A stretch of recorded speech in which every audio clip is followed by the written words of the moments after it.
outfit because I got it from Latex Catfish, which is famously a website that didn't always have all their own designs. So, but this is old. I've had this for a really long time and it held up really well. You know, sometimes your rubber doesn't last that long. This one lasted a really long time. I probably grabbed this one in like 2015 or 2014. So it's probably a 10-year-old piece of latex. It's great. It held up really good. It's nice and thick. It looks nice. It's comfy. It is Flattering. absolutely beautiful. Ladies and gentlemen, my name is Nicholas Tanek, and this is Your Kinky Friends. We are here. We are honored to be with, oh my God, we're going to talk about, oh my God, we have a little technical delay. Sorry. I just fixed that. We are with the magnificent Miss Devi. Please. Oh my gosh, she's been on the show. We're going to talk about costumes, PVC, why we should not leave PVC lonely. We have a mission, everybody. We have a mission for a PVC latex mission of, we're going to talk about so much stuff. Please. Everything we talk about is consensual and is by adults, for adults. It should not be played to, sold to, or bought to minors in any circumstances. We are consenting adults talking about consenting adults doing consenting, sensual things. Don't judge. Don't judge. That's why you're not getting laid. Yeah. Everybody, please, please bow down, worship. Make sure that you act right. The magnificent Miss Devi. How are you doing, Miss Devi? What's going on? I'm feeling good. It's a little warm here today, but I'm feeling good. It's all How are that you? latex. It's latex and PVC and all your wonderful outfits. So I have to Yes. ask, I like shiny what's things. what's inspiring you these days?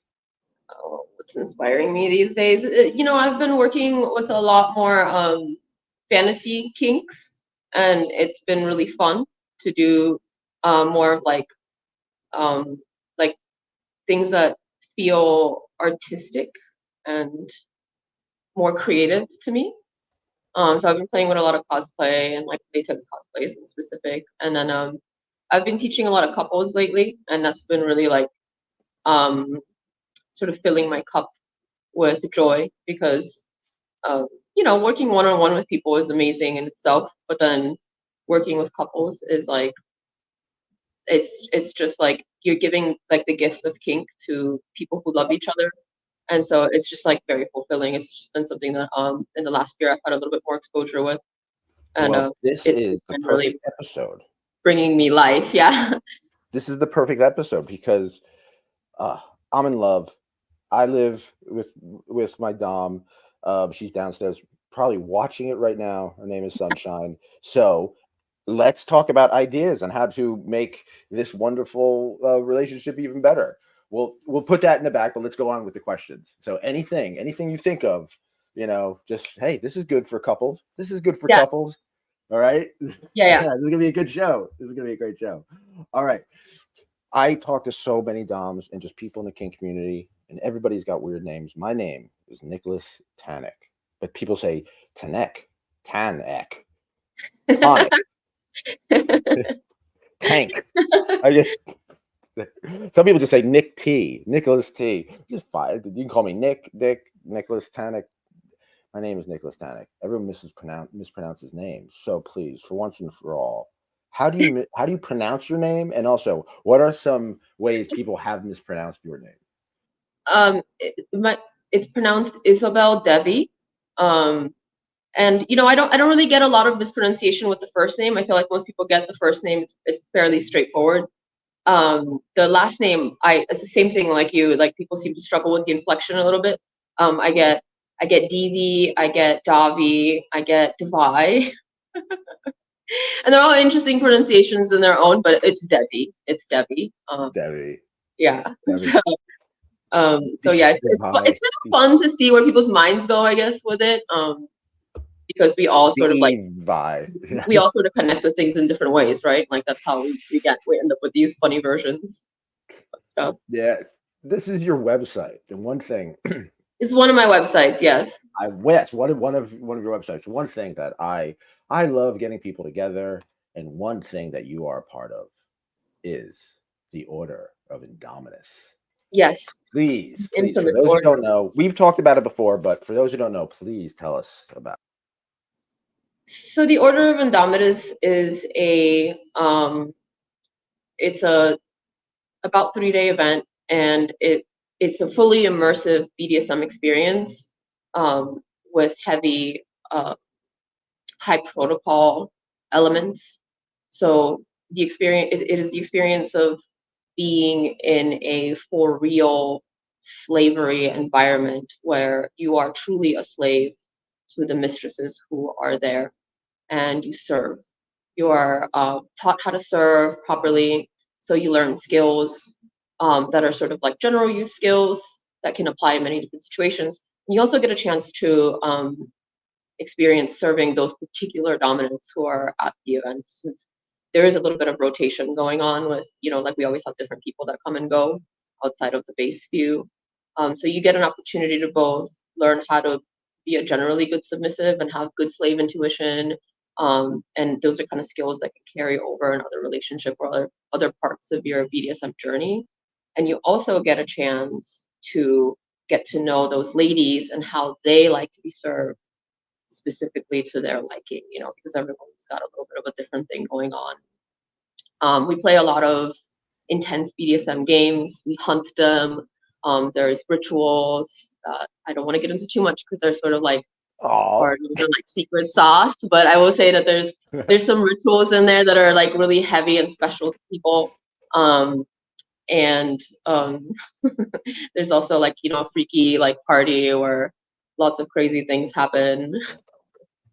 I have so many funny stories and fun stories and like crazy stories from the order. It's definitely one of the things that's kept my personal BDSM journey fresh and going, because you get all these different people together who come from different walks of life, but they all yeah. love BDSM for different reasons. They all love, discipline.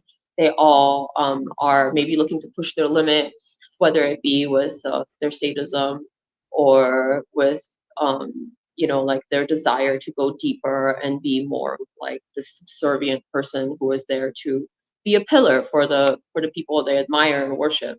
And when you mix all these things together, like Mistress Michelle is very good at creating the environment. She's very good at curating the attendees. She's amazing at picking people who work really well together.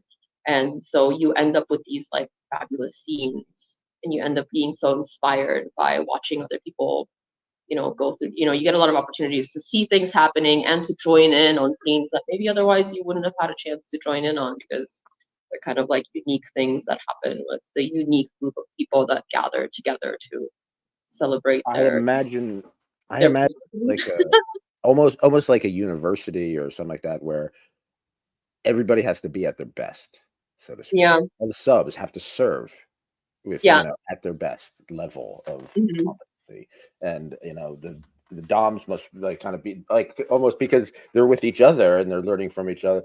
So that vibe, that energy sounds amazing. But what are the key elements, right, for that? What is it? It's a weekend or a week? It's a weekend. It's a It's a weekend. It weekend. starts on So a Friday, ends on a Sunday, and so you get a full weekend at the 24/7, stake. a 24/7 weekend. What are the key elements that make it effective, basically? Because it's 24/7. I mean, people, I'm sure there's safe words, right? If people Yeah, of really want to back out, course. they do. But I'm sure if they're going there and they're at a level where no one's backing out of anything, right? They're committed, Everything you is, know. I mean, everything is consensual, 100%. Yes. That's first and foremost. Everything is consensual. If there is someone who is interested in exploring CNC, that's, kind of discussed in advance. We collect a very thorough questionnaire from all the attendees, uh, with all of their experience, details, their interests, their soft and hard limits. Like, she asks quite a lot of questions that are Are there help any questions that that are like meant to. stand out to you? Sorry. Are there any questions that stand out to you that are, Um. because I have a sub, right? Oh, not I don't have, it's not my sub, but my friend Luna Dark has a questionnaire that she gives Mhm, to prospective doms, mhm. and it's a great, it's in the book, Your Kinky Friends, but like there's a weird question out there like that I don't even know the answer to, and she puts it out there. So I'm wondering, in your questionnaire, is there like any kind of odd questions? I don't think there are any super odd questions in hers.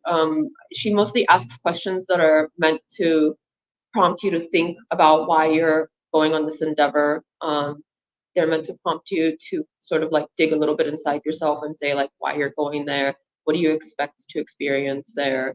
How do you view slavery? What does it mean to you to be a service submissive and things like that? That way we can kind of get an idea of where people are at in their journey and what they maybe might need in order to advance the next level or experience the things that they want to try out in a safe way, and also in a way where like they would be more inspired to go on and explore more rather than kind of like be overwhelmed by them.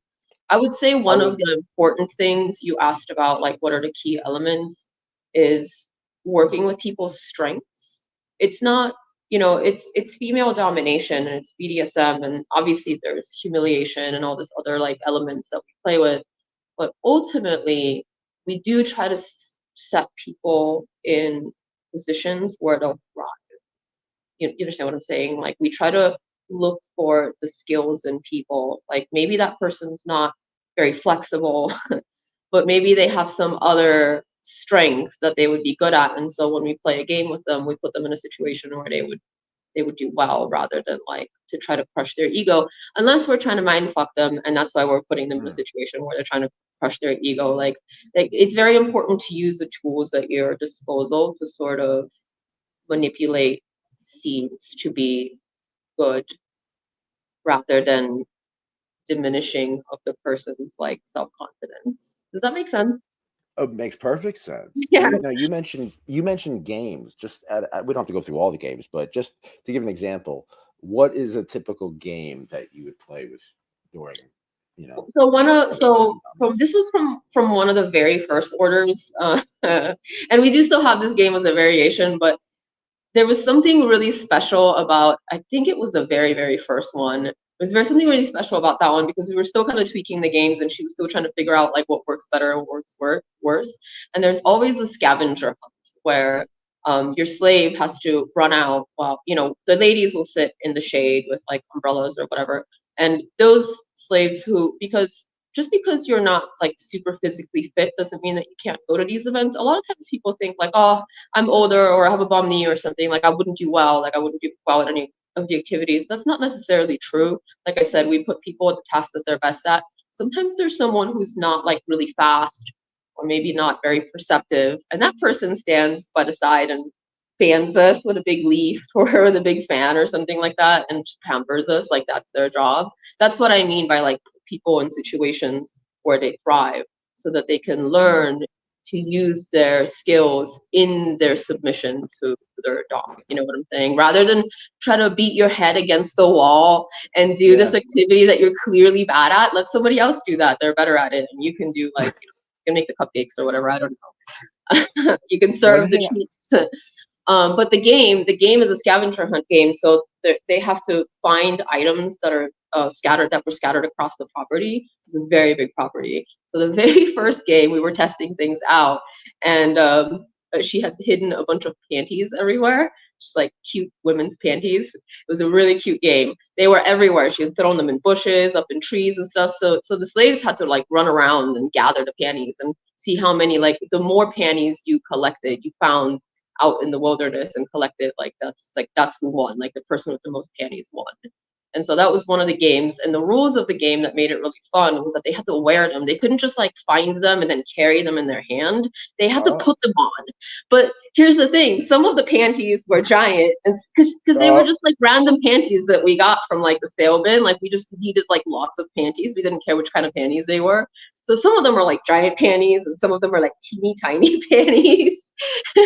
And so it didn't matter. Like you didn't have time to try to find panties that fit you. You just wanted to find as many panties as you can. And so these guys are finding them and they're putting them like on their arms, like armbands, and on their head, like hats, and like on one leg, like a weird garter or something. Like the Oh, rules were you had to wear them in some way. had to be like And then human when and they, clothes hangers. what's that? You have to be like human clothes hangers. Yeah, kind of. I've been that. I've been a human clothes hanger It before. was really fun to watch them like, you know, cover themselves in all these panties, and then they came back. You know, the game was over. They came back. We called it, and then we had to count how many, you know, panties each one had to see who the winner was, and they had to do a sexy striptease for us and strip all the panties off in a sexy way. What? Who had the sexiest striptease? What's And who that? had the worst? Without naming names, like what would make a sex? Like if you're covered with panties and you have to strip them off. I'm just imagining trying to like make that sexy. Like, did you have music like or like leave your Honestly, hat on? so funny story about that is and at the order, something I should mention that's kind of important that sort of scares Please. people away a little bit, but I think it's Okay. important to know is that you're allowed to sit games out. Now, most people who go to these events, they don't go there so they could sit every activity out. So, you know, I personally recommend, like, if it's not something that would do you like physical or emotional harm, like, just try it. But you can sit games out. Like, if it's really something that's like hurting you in some way, like maybe you're just like, no, like I'll die if I dance in front of people, then like you can sit it out. So some people did sit out that game because they felt like it would just be too embarrassing for them, and that was fine. You know, they were allowed to do that. But the people that did participate in that game, I would say the ones that did the best were the ones that just like had the most fun with it, you know, because it's a Right? dance, right? It doesn't matter Yeah. if you're good It's or a bad. Like game. it doesn't matter. You're supposed to have fun. So I would say the people that we It's a cheered for the game. most, the people that entertained us the most, were the ones that like really went with it. They weren't necessarily the best dancers or anything, but they just had so much fun, you know. Like they were like grinding the panties and like spinning them around and like giving the ladies a lap dance. Like that's what makes it good. It doesn't matter if you're on beat or if you can move your hips a certain way or whatever. Like that's not really And important. It's how you it's how much fun you have with it and how much you dedicate trying your hardest just so that you can show the doms that like I'm here for you. Like what do you want me to do? Like I'll do anything. Like let me entertain you, you know? I do find it kind of interesting and kind of sexy too, honestly. Mhm. The high protocol nature of the BDSM, like the communication, the etiquette, and everything like that. Where you should be respectful. It's cool. It's sexy to be respectful. You know what I mean? To have consent and all that stuff. But also in that setting when everyone is being very kind of like that, you still could be whimsical and play things like games, which is very inspiring. I think it's beautiful. Now, all these Yeah. people, you have Priestess Mistress Michelle Lacey, Uh, you, Rubber Barbie, Lady Karma, getting everybody together. I love that. That's like these days, that's the thing that really does it for me. It's like seeing people come together, do kinky stuff, like munches. Shout out to Mischief Manor and Mr. Shari, now everyone there. I love this. So seeing this is like seeing it feels like a miracle. How do you get everyone together? we plan it. We're all really excited about it every year, honestly. This has been we did have to skip a couple of years for I think one of them was COVID and something else. But overall, it's like a yearly event, and we're all always very excited for it. It seems crazy because we're all in different states, but Yeah. we plan ahead. Flights are already booked. You know, like we are excited to go there, and we're creating a fantasy for people who are looking to experience submission on a new level, but Hmm. they're also at the same time getting to live in a fantasy world where we get to experience being served on a whole new level and being in control on in a way that like conventional life doesn't really offer you really at all. I mean, every so often maybe Yes. an opportunity to shine or something, but like you're in a fantasy world where you really get to indulge in your propensity to be like bossy and dominant and demanding. And so we get to kind of like let that person that we have to remind to be polite in everyday society, that person gets to come out and play in a very constructive and appropriate way. So it's easy to get us together. We love the order. We love putting it together, and we love all the different types of Now it's submission so many people that we meet different there. people with so many different people. right? Everyone's got different styles, and every dom has a different style. Every kink, every sub has a different style, kind Hmm. of too, right?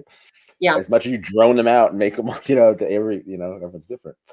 Um, huh. So what are the different styles, and how do you get along You mean the different styles from the from the people other doms? Yeah, like from us at you this know, event, or just in general? Michelle Lucy, the Oh, Rubber okay. Barbie, Lady Karma. Everyone's unique in different ways. So, what are the differences and like the personality? It's a cast of characters. It's an ensemble, We, basically. we are, Yeah. and I think it's possible that we would have maybe even different opinions about what those differences are, but from where I stand, I feel like we kind of bring different perspectives on it. I'm personally a little bit more, I think, on the colder side. Like I'm very like princessy, and I'm kind of like demanding. I feel like Rubber Barbie has a little bit of that too. Like her and I see eye to eye a little bit. Mistress Michelle, I've always admired how warm she is and how like nurturing she can be, even in moments when she's being very stern at the same time. Like that's just something that's fundamentally different about us. Not necessarily better or worse, but like just different styles, like you said. um, Lady Karma is also a very stern mistress. She's been in it for a really long time. We all kind of come from a different background. I come from more of like a performing arts background, where Barbie comes from more like, of like a hypnosis place. Like she's so good at the hypnosis stuff. She's amazing. She's got like a wonderful voice. So we are all different, but I think what we have in common is our love for discipline. Um, or love for like protocol and training slaves and um, or intuitiveness. Like we're all very Ah, yeah, intuitive, and that's always in any group of people. I feel like having a lot of intuition for the people around you is really the glue that's going to kind of keep things together. Because it doesn't matter if you have different approaches on things, as long as yeah, you can um, like as long as you can identify that in a situation someone else is feeling maybe like they're coming from a different angle or a different perspective, like maybe that's not quite their thing, but you can be respectful of their boundaries and fabricate the scene in a way that is constructive for everyone and doesn't like overstep anyone's comfort zones. And I think that's kind of like where we thrive together, because we're all very intuitive, perceptive people, because we're all very experienced. I am so like amped. I'm so interested. I want to go to this thing so bad. Yeah, So yeah. So I want to cover it, but this I know year's this year is going to be interesting because it's at a new place. So I'm really excited to see what the new version of the order is. I don't know. For those who don't know, we Mistress Michelle did move the event from the old place to a larger facility. So there's going to be different different amenities, different yeah, amenities. yeah. Okay. So one of the things that you obviously do there are duo doms. So double teaming a sub, basically. And this can go not just professional doms too. I go to the manor almost every week, and there's people double teaming other people. So there's an Mhm, etiquette, a style, a grace. So, but when you're double teaming a sub with a dom, mhm. what are the key elements to making that work?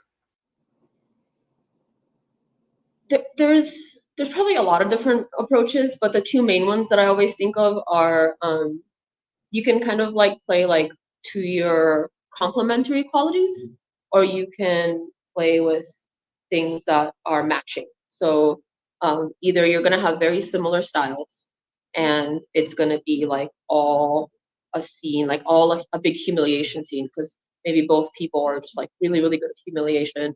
So it's a very humiliating scene, and everything you're doing is kind of like matching each other. Like you're sort of like going, it's like a game of tennis, like one person, the other person, and you're sort of keeping the flow going with the same scene, the same subject, the same kink. The other way that I've seen it and I experienced it working really well is if you have complementary skills. So maybe one person's really, really good at verbal domination, and they're like just they're they have the timing right, they know what words to say, and then the other person might be really good at like something like rope or and some other kind of bondage, or maybe they're really, really good at impact play. And so you can kind of like use these two sort of contrasting skills to give this person a really mind-bending experience because they're getting hit from two angles from two people that are very, very skilled at what they're doing. Um, and it creates this sort of like dual experience. Now, where I see that break down a little bit, where I see the dynamic break down a little bit, some of the pitfalls are when people forget to be sort of like intuitive of one another. Mm, You are adding a third person to the scene, so you're now responsible for the sub and your partner that you're co-doming with, and also yourself, because you also want to keep track of your own emotions, right? Like you are also a yeah. person in the room who has emotions. So your attention is definitely being divided into one more person. Um, Ideally, you know this person well enough, so you don't have to like, really like fret over them, but you do to some degree have to consider their limitations because they aren't you, right? And so where I've seen that fall apart is when people kind of forget that like, oh, that's right, like this person doesn't actually like that, so like maybe I should have saved that for like a solo, like things like that. Or just generally not being like lack of awareness. Like I've ran Mhm. into, thankfully, very few situations, but I've run into situations where people are a little bit unaware of how they're like dominating the scene. And if you're co-topping, you should never be like shutting the other person out of the scene. It Yes. should be like, you should be allowing, you should be shining together, if you will. Like it should be two equally bright lights. And sometimes people kind of forget, or they get too muted and they're too much in the background and they're not engaging enough, or they accidentally, whether because of nerves or because of like, I don't know, some other reason, to excitement perhaps, like they get to be like a little too much, and so the other person sort of like has to like struggle to like get in there and get their time in. So as long as you can find balance, where you're giving your partner equal opportunities to interact with the sub, Hmm. and you're playing to each other's strengths and weaknesses, I think that would make a good scene together. Like it's hard, but it's not that hard. Does that make sense? Like it's It hard makes because perfect it sense. requires intuition, and intuition is built. But And that once you goes back to what you said before. I quoted you, having good intuition will help keep people together. You said that earlier in the interview, and I was so touched by it, I wrote it down. Okay, let's get whimsical. Let's okay, get whimsical. You love costumes and you love performance art. So let's say literally you have endless resources. You can do whatever you want. I want to build I want to build you a costume. Let's build. So what? First of all, what would be your perfect costume? And then, what would it be made out of? What I the don't think accessories would be, and where would you wear it? I don't think that the perfect material for a costume exists right now. There's always some drawback, right? Like I love Okay. shiny things. I love shiny things so much, but shiny things have like drawbacks. Like rubber is amazing, but it requires you to shine it with lube, and that creates a slip hazard. So for certain things, that's not great. You can't just plop your butt down on a shiny surface. You'll create a slip hazard. So Do you slip off like couches, like certain couches, um, depending on the material? If you're all you can, if you're really, really shiny and the thing is not like the furniture is not particularly great, you could start to slide around a little bit. The other thing that happens is I sweat a lot, so sweat will come down my body and pick up lube, and then I'll sweat all over the ground. So if I'm like on concrete floor, for example, a large portion of my studio is concrete floors, and my lubey sweat gets all over the ground, that is a slip hazard. Like if I walk by there later with my heels, I will do like a quick banana peel thing, and then I have to Mhm.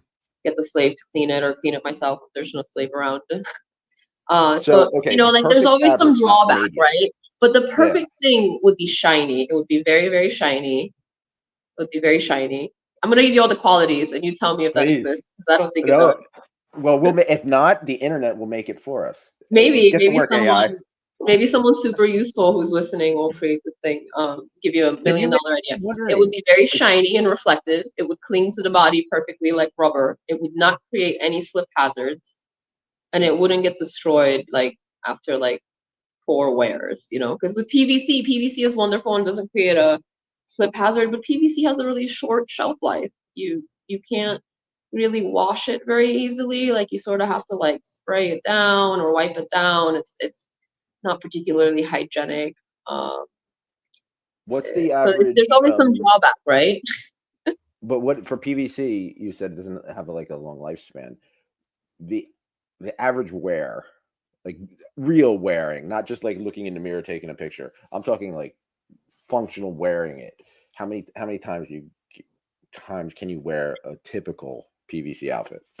There's a few factors there. Depends on the quality of the PVC. Some PVC is higher quality than others, so that's probably going to last you a little bit more. It depends on how you store it. If you store it in a really dry place, it can crack. So don't store it in a really dry place. Fold it when you store it. It's going to give it creases. It's just very delicate in that way.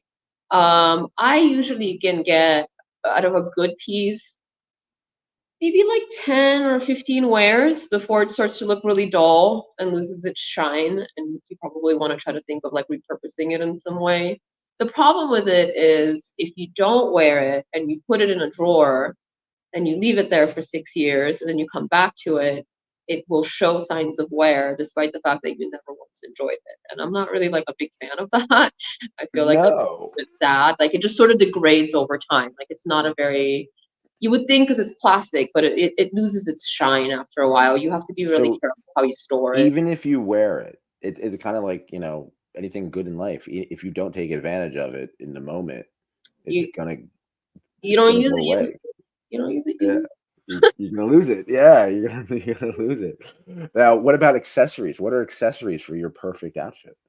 Your I perfect like costume? functional accessories that do stuff. Anything that lights up. I love light up accessories. I'm kind of, yeah, I like shiny and light up things and bright things. I'm easy to please in that way.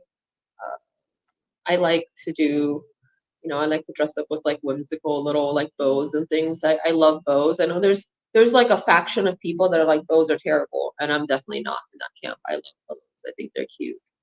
Most They things are. are better with bows on them. You had you had one on your and the last time you were on the show too, and and it was very memorable and whimsical and beautiful and awesome. All right, what about partners? Do you have partners wearing tailored cosplay outfits, latex outfits, PVC outfits? Do you go out Sometimes. together? Sometimes I've done that before, where I dress up with someone just to go out and sort of like be a duo character. I wouldn't say I have that much experience with that one though. I have a lot of like oddball costumes, so it can be hard for me to find the person that randomly has the matching part of it. Like I loved my Wilma Flintstone costume. I don't think I'll ever find someone who just like randomly has a rubber Fred Flintstone costume. By the way, that costume is destroyed now. I destroyed it in a video, in a clothing destruction video. It was an old piece of latex that's destroyed. So don't go out buying a Fred Flintstone costume. I don't have that one anymore. But just generally speaking, like a lot of my things are a little bit like on the oddball side of things. So I don't usually like randomly find people that already have them. But I have instructed slaves to like grab like a particular gift outfit or something like that before to like match me because the slave should always match the mistress, right? Oh yeah, definitely. One thing what you just said, you have some oddball outfits and stuff like that. One thing I love about the kink community is the whimsical nature of it. I've known you for years. You have a whimsical quality to you, which is what you're very serious, but you have a beautiful whimsical quality to you. Thank you. So what name something whimsical you've experienced recently? Something whimsical I've experienced recently. I don't even really know how to answer that question.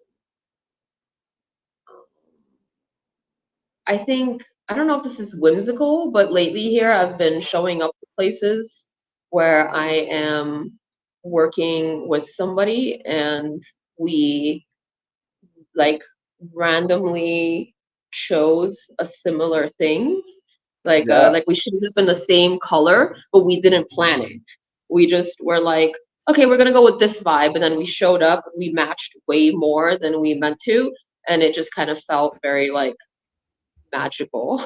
I I was like, love it when that happens. I was like, Like I when don't that, yeah. know. Did you hear my thoughts from far away? So I don't know if that's like necessarily whimsical or not, but it's just been happening a little bit with mostly with the performing arts part of my side of my endeavors. We have some questions, some comments. PD says, "Greetings to the most magnificent goddess, Isabel Devi. This lowly slave bows down at your feet and welcomes you." And then he Um, continues, "What are some of the most humiliating things you have done to a sub or slave, goddess?" some of the most humiliating. I feel like we always get those questions, right? Like, what's the most humiliating thing? I And here, let me reword it. I because I've been asked, I ask that we question get all the this time. question Let me so put it much. this way. What impressed you lately? Even by your even you impressed yourself, or you saw somebody. You could you name out names, on Twitter, Instagram, or something. What really impressed you lately? You're like, damn, that was, and you liked it, not like in a negative, like this is horrible. You could talk about that too. But what impressed you lately? Okay. What impressed me lately? Probably, probably. I don't know if this is like a thing that's impressed me lately, but something more so that continues to impress me is um, how how quickly people get over like their fears when they're placed in a kinky environment. Like Yeah. they could be so like shy and introverted, but then Hmm. they and this is something that I recently co-hosted an event down in Florida. It was called Sissy Weekend, and we had so many people that we were like a little bit worried because they seemed really like shy and nervous. Like we weren't sure whether they were gonna be able to relax and experience the event.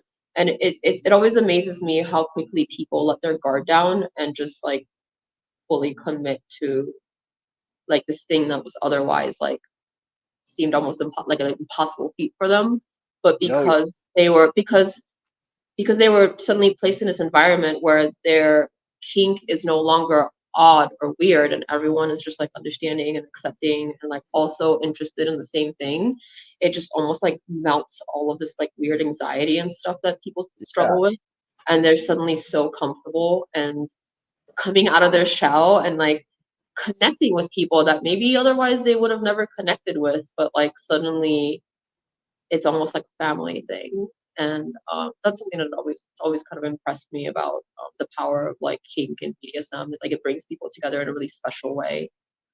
It removes this shroud of like loneliness that some people can experience sometimes with their It kinks. does Um, totally. it can be so like heavy. I think you were looking for something a little bit like more No, like no, fun I and am light, but I'm 100% on like, board. but this is the thing that I've been thinking about recently is how Yeah. profoundly like connective our community can be.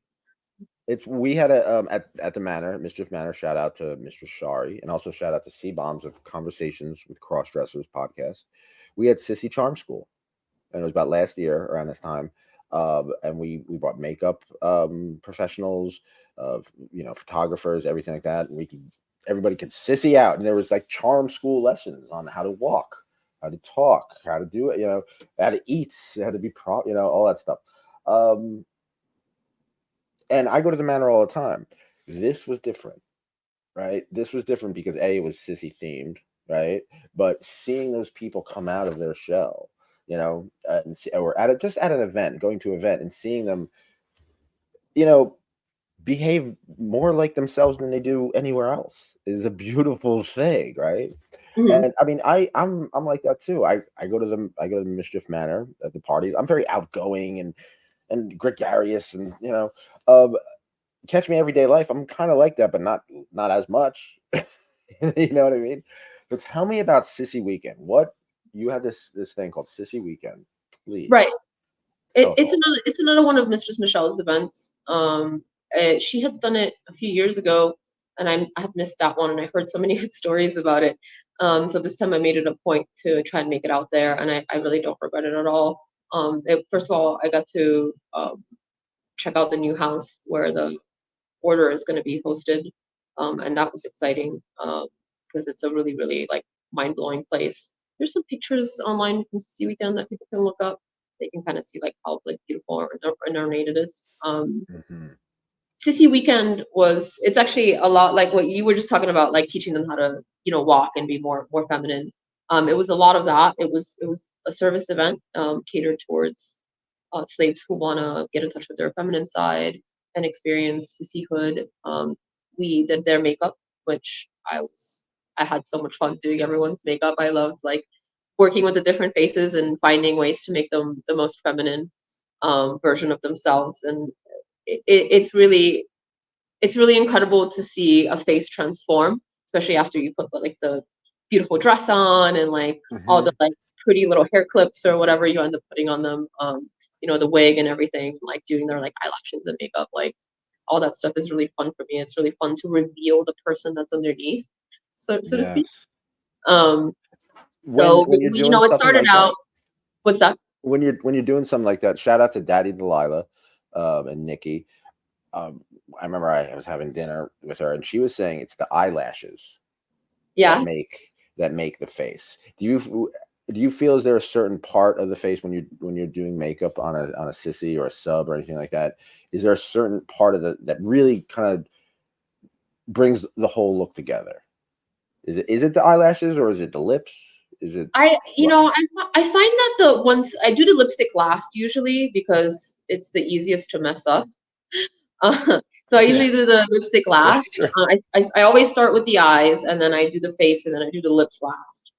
Because you don't want to be putting foundation on after you did the lips. Like it doesn't make any sense. Like you do the foundation and you put the lips on last. So I don't know if it's because I do them last or because the face sort of looks um, it doesn't pop as much. Like even if you could do the eyes really good, but when the mouth is not like colored in, it can be a little more uh, it just looks a little more casual, right? And it's not until you like draw on the lips and like really accentuate the curves, because a lot of people have really nice lips, but you can't quite tell because the color Mm. might not be so bright. And as soon as you outline those lips and you fill them in with the color, like it's like wow, the face like really like blossoms. So I would say the lips might weigh a little heavier for me. The eyebrows are high up there too, though. I feel like a good eyebrow really makes a difference. Like if you outline the eyebrow really good and like cut it out real good, like that to me makes the face like really like striking, Now, defined. what happens when I've seen some people mess up eyebrows, and even like in hip hop music, dude, I'll take out of the kink community. In hip hop music, they used to shave in the '90s, and they don't grow back. So how do you save an eyebrow? Mhm. How do you save How an do you eyebrow? save an eyebrow if you mess up on an eyebrow, something like that? Uh-huh. Like, how do you save it? What are some ways to I save an don't, eyebrow? I don't usually if for a weekend event I wouldn't you could shave it a little bit like if you want. First of all, And it I does would grow like to say your back. eyebrows look amazing. Your eyebrows look incredible. I do. Thank you. I feel like I've perfected my eyebrow game over the years. First of all, if I'm feminizing someone for a short amount of time, I'm not gonna do a lot of like heavy hair removal because although the eyebrows will fully grow back, that's kind of like a weird wives' tale that they don't grow back all the way. They do. It just takes a really long time. I don't think we think about like how long it actually takes for every single one of those hairs to grow back in.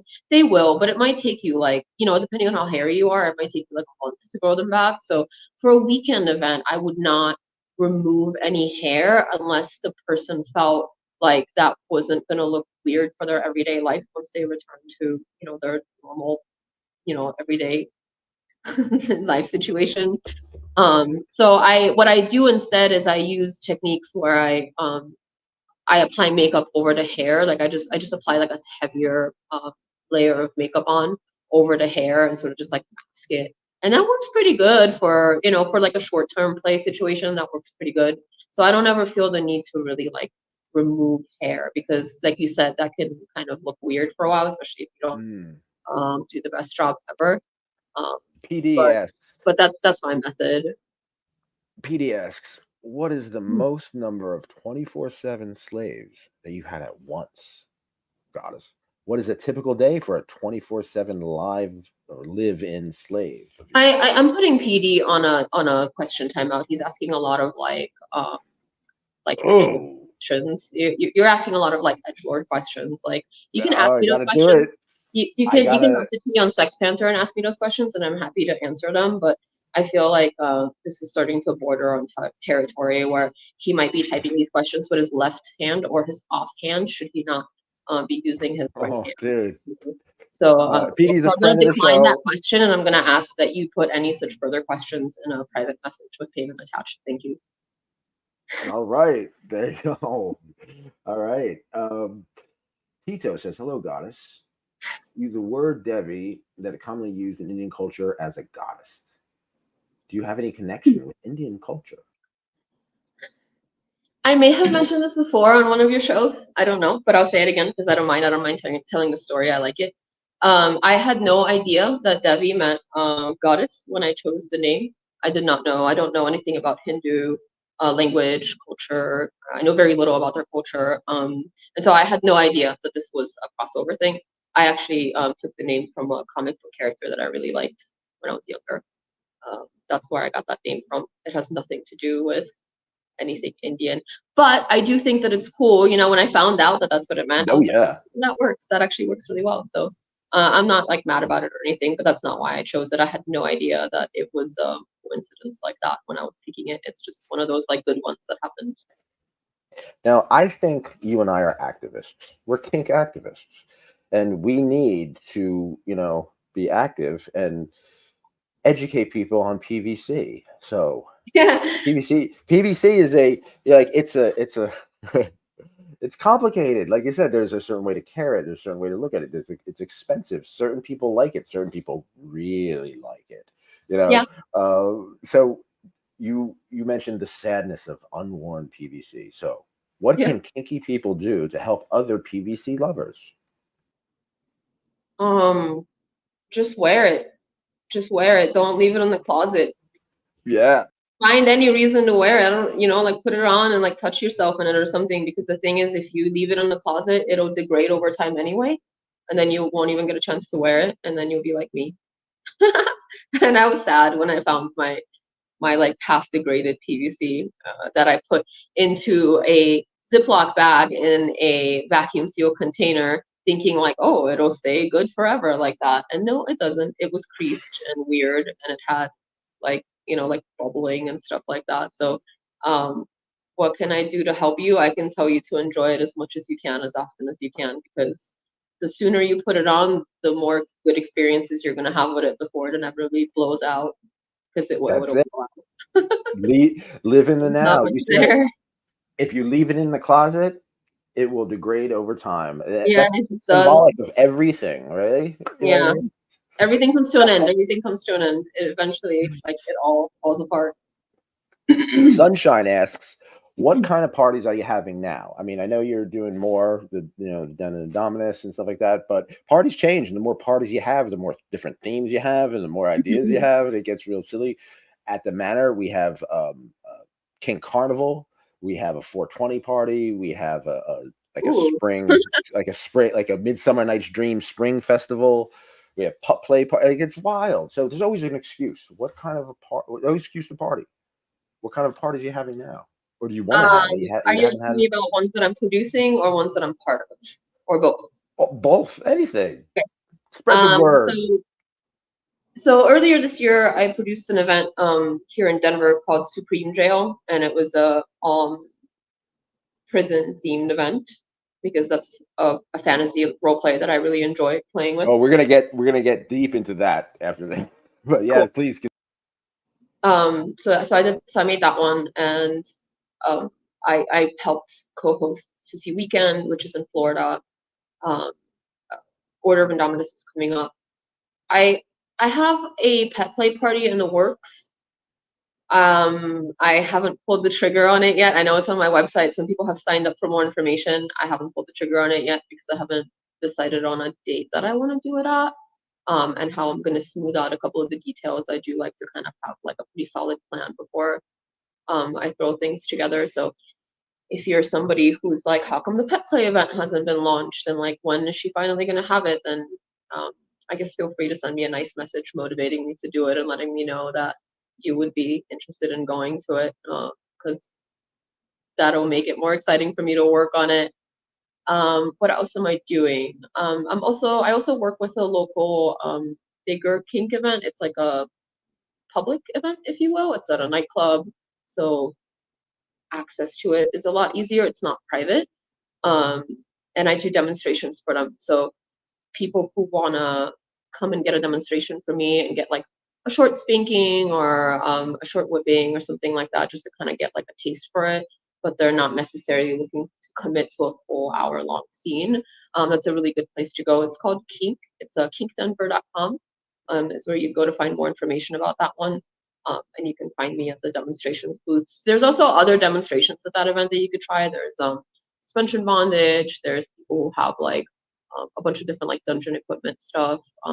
They had like a spinny bondage wheel thing last time that I saw from far away. I don't know how good it was, but I saw it from far away and it looked cool. There's Vanilla Kink is a local store that is very kink friendly, and um, they do a back tower. So they bring a whole back tower and you try that. So there's a bunch of really cool stuff that you could try at that event, and I'll be there doing their demonstrations for Impact Play. It's September 13th, Friday the 13th. Good time to go. I see a lot of black You got cats. a lot of stuff. Oh, it's so And I'll also be performing Rubber on the Roof, which is Rubber on the Roof. September 21st. Yes, September 21st is Rubber on the Roof. I'll have all that stuff in my newsletter, and also I'll be posting it on my social media. So as long as people follow me, they'll be able to get the dates for all those things, because I think those are the right dates that I just gave you. But yeah, those are the things that I'm doing that are kind of like coming up very soon. It's a lot of exciting. I tried to put in Rubber on the Roof in the comments, and it wouldn't allow me due to terms of service for some reason. So what is Rubber on the Roof? Rubber on the Roof? What part of that is against terms? I don't know. That's so bizarre. I'm spelling it funny. Here, look. Rubber. Tell us about Rubber on the Roof. I wonder if they thought you were referencing condoms. It's so weird. Rubber on the Roof is a local event for latex lovers. I have not been there yet. It'll be my first time going, so I'm really excited to experience it myself. But it's ran by some really cool people in the local community, and from what I've seen from pictures and stuff, it looks really fun. It's a great place to go and show off your fancy rubber and meet other people who are really excited about rubber, like big rubber fans. And so it's just something. It's just like another like cool local thing that people can enjoy if they're kinky and into wearing latex or being in latex bondage or whatever. One thing I wanted to talk about is prison parties. Prison parties. Yeah. Just saying it is prison kind of fun and quirky. Prison parties. There's alliteration to it. Prison parties. You have to pop the P's. So tell us about the prison parties. And when I think of like prison parties in the kink community, I think of two kinds, like the hardcore, like realistic or trying to make it realistic prisonness. And then there's also the sissy narrative, the sissy in prison narrative. I don't know if you know that. That's the whole where the dom basically pimps out the sissy gets arrested or something like that, and then it's like the sissy in prison or something like that. To the guards and the inmates and stuff like that. So yeah, who's right? So I mean, you say the word prison parties, the imagination just goes wild. So please, like feed us. What is a prison party? What is a Miss Devi prison party? Well, it's an opportunity to delve into the prison roleplay fantasy, right? So, like you said, it could be a little bit more lighthearted, or it could be like, more realistic and like mean and cold and cruel. And so there's varying degrees there that you can kind of indulge in, and different people will have different levels of like involvement, like severity that they're going to want to go to with that fantasy. So as with anything else, I mean, when you're working in a group environment, you're sort of like navigating all different people that are on different levels, and sort of like finding ways to make sure that everyone's fantasy gets addressed and appreciated without it encroaching on the boundaries of other people, which sounds a little bit difficult, but I mean, that's part of the culling process too, which is something I mentioned earlier. Like, it's very important to curate the company of an event very well. Like, when you're going through the applications and you're deciding like who you're going to accept for certain events, you're kind of looking for people that are going to work well together. If you've got a person who's like super extreme and like they're into like some severe corporal punishment and stuff like that, you're probably not going to want to mix that with someone who is like scared of stuff like that. Someone who can't even fathom being in the same room with stuff like that. Like, you're going to have to choose between one of those two. Probably you're going to choose the extreme person, because maybe someone who's like freaked out about Mm. extreme discipline might not bode well in an event like that to begin with. But that's what I'm saying. Like, it's important to kind of curate your audience. And so you can Now, kind of also play within that realm where you're like, okay, so like this person here, you can't like punish them really hard because they can't have marks or they can't take pain or whatever. But it is exciting for them to be locked in a cage and watching someone yeah. else get punished. Like, that actually plays to their fantasy, because they Hmm. like the fear play of like, what if I'm next? Without having the risk of being next, right? Like, that's where like the value in BDSM comes from, because you can get really close to those edges where it's like you get to experience this really intense environment, but you know that the top or the dom that's in the room is gonna make sure that it stops right where it needs to stop. Like, you're not gonna be next on the pillory. We're just gonna maybe like be like next. But then you're not next, because that's not part of the plan, right? But you still get to experience that fear at that edge of like, what if I am next? And so it's kind of like a puzzle game where for us, Yeah, me I at can least, where I'm imagine. like, how do I use these pieces to build this picture? Yeah, it's beautiful. It really is. The creativity behind it, just and the creativity behind it and the energy is beautiful to me, at least. But so I want to talk more about these It's like a prison brain parties. teaser, Yeah. but also So you get to be really mean and sadistic. so who there's always a joke. I don't know, it's like some guy who walks into the prison is like, I want in. They're like, what? They're like, yeah, I want to be a prisoner. I want to go, but you didn't do anything wrong. It doesn't matter. I want to. So basically, who is who is coming? Is there a dude? Is there a typical kinky person? Because there are all types of kinky people. Are there? Is there a typical person who goes to a prison party? Are they big? Are they small? Are they tall? Are they Oh, short? well, the exterior Mixed? appearance never matters. The I exterior know. Just kidding around. never ever tells you anything about who the person is. It's funny, like, we have all different kinds of bodies, but Yeah. I would say psychologically the types of people who go are going to be either people who are looking for discipline. Maybe they feel like they need to right their wrongs in some way. This could come from anything. I mean, this could come from like just a feeling that sort of like comes to you, and then you have to address it in some way, and that's the way you address it. Or it could be that you truly feel like you haven't been doing well lately. Like, maybe you're a little bit down on yourself and you feel like you need a punishment, and like this is like an easy.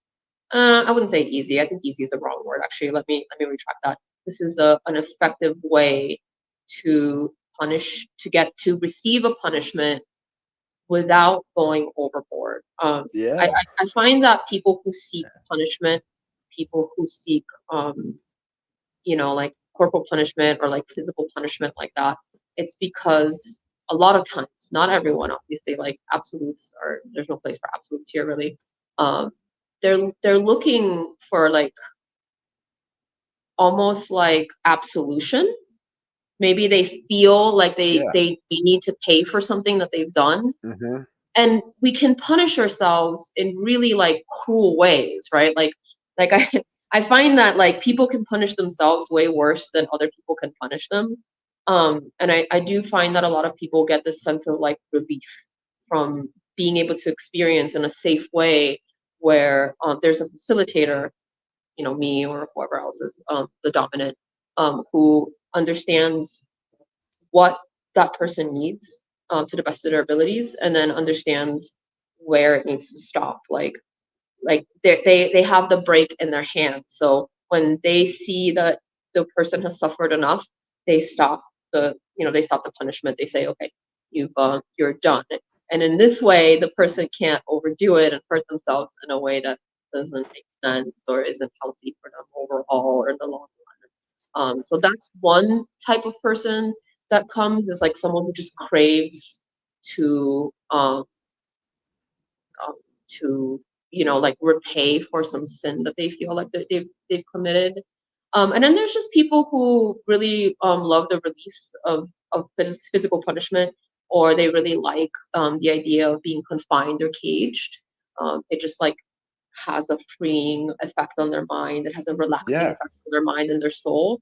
And those are the types of people who would come too. And it's totally fine to have those two people in the same room. Like, I don't really find that they clash a lot. I find that the people who are like, just lock me in a cage and leave me there, they're totally fine with having someone being punished nearby them. It doesn't take away from their scene or anything like that. It's just not like they're having an experience together in the same space, but they're having different experiences. And also their experiences happening simultaneously is adding to each other's experience. Like, okay, here's this person suffering, and here I am, like doing my time, like away, like locked away, or doing my time in solitary, or doing my time in sensory deprivation.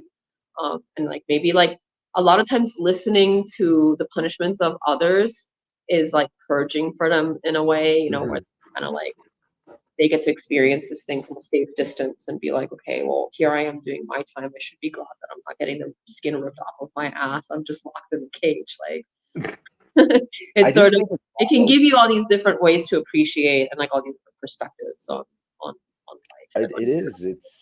It's a wild situation. I find it curious that there are some people, because I was watching a couple movies recently about people who were in prison, and the effect that they have on it. People are like struggling and paying like therapy, or doing art, or just or and here they are. There are people who are we're creating. You're creating that situation and having them pay to go there, which is, it just says the beauty of the kink community, of taking something and changing it into making it your own. And now with this role play, right? Mhm. Um, you know, what are the crimes? So these people who you're locking in prison, in your prison, in your kinky prison, what are the crimes of the subs? What do they do so um, wrong? Most of the time they're just lighthearted things, honestly. Like it's a role play at the end of the day. It's an Yeah. entertainment thing. It's a personal pleasure thing. Like it's not we're not,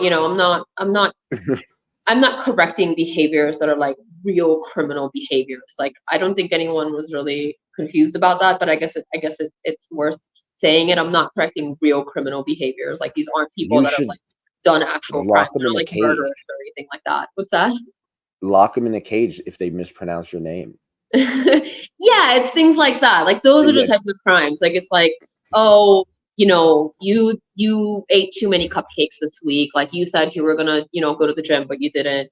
Like it's things like that. Like things that are like maybe like lighthearted and like could potentially like help motivate them in Mhm. some real world way, but like it's nothing like really like extreme or severe.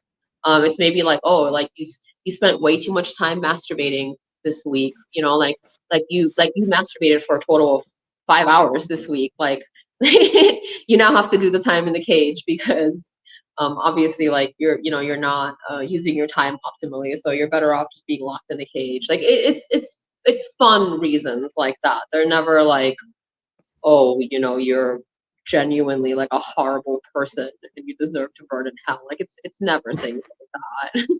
Those Speaking people never of, even make it in. Like those people don't make it in. So it's always just like really fun things. Like you didn't clean your room enough. Like you didn't do enough sit-ups for mistress. Like I don't know, like you said my name slightly wrong.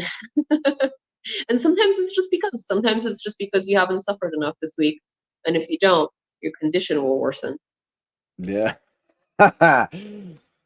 Speaking of cages, chastity, are any of at the other event or the prison parties or anything like that, are any of the subs in chastity?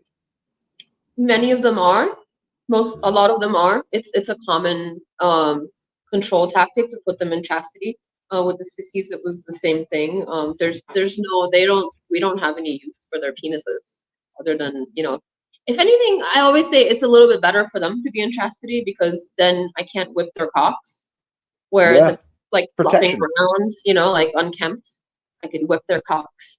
And if they're not into getting cock whipped, then chastity is a great solution for them because it's tucked away in its little prison and it's safe I in there. loved how I loved how you said that. I can whip their cocks. Yeah. So- now, Denver foot parties.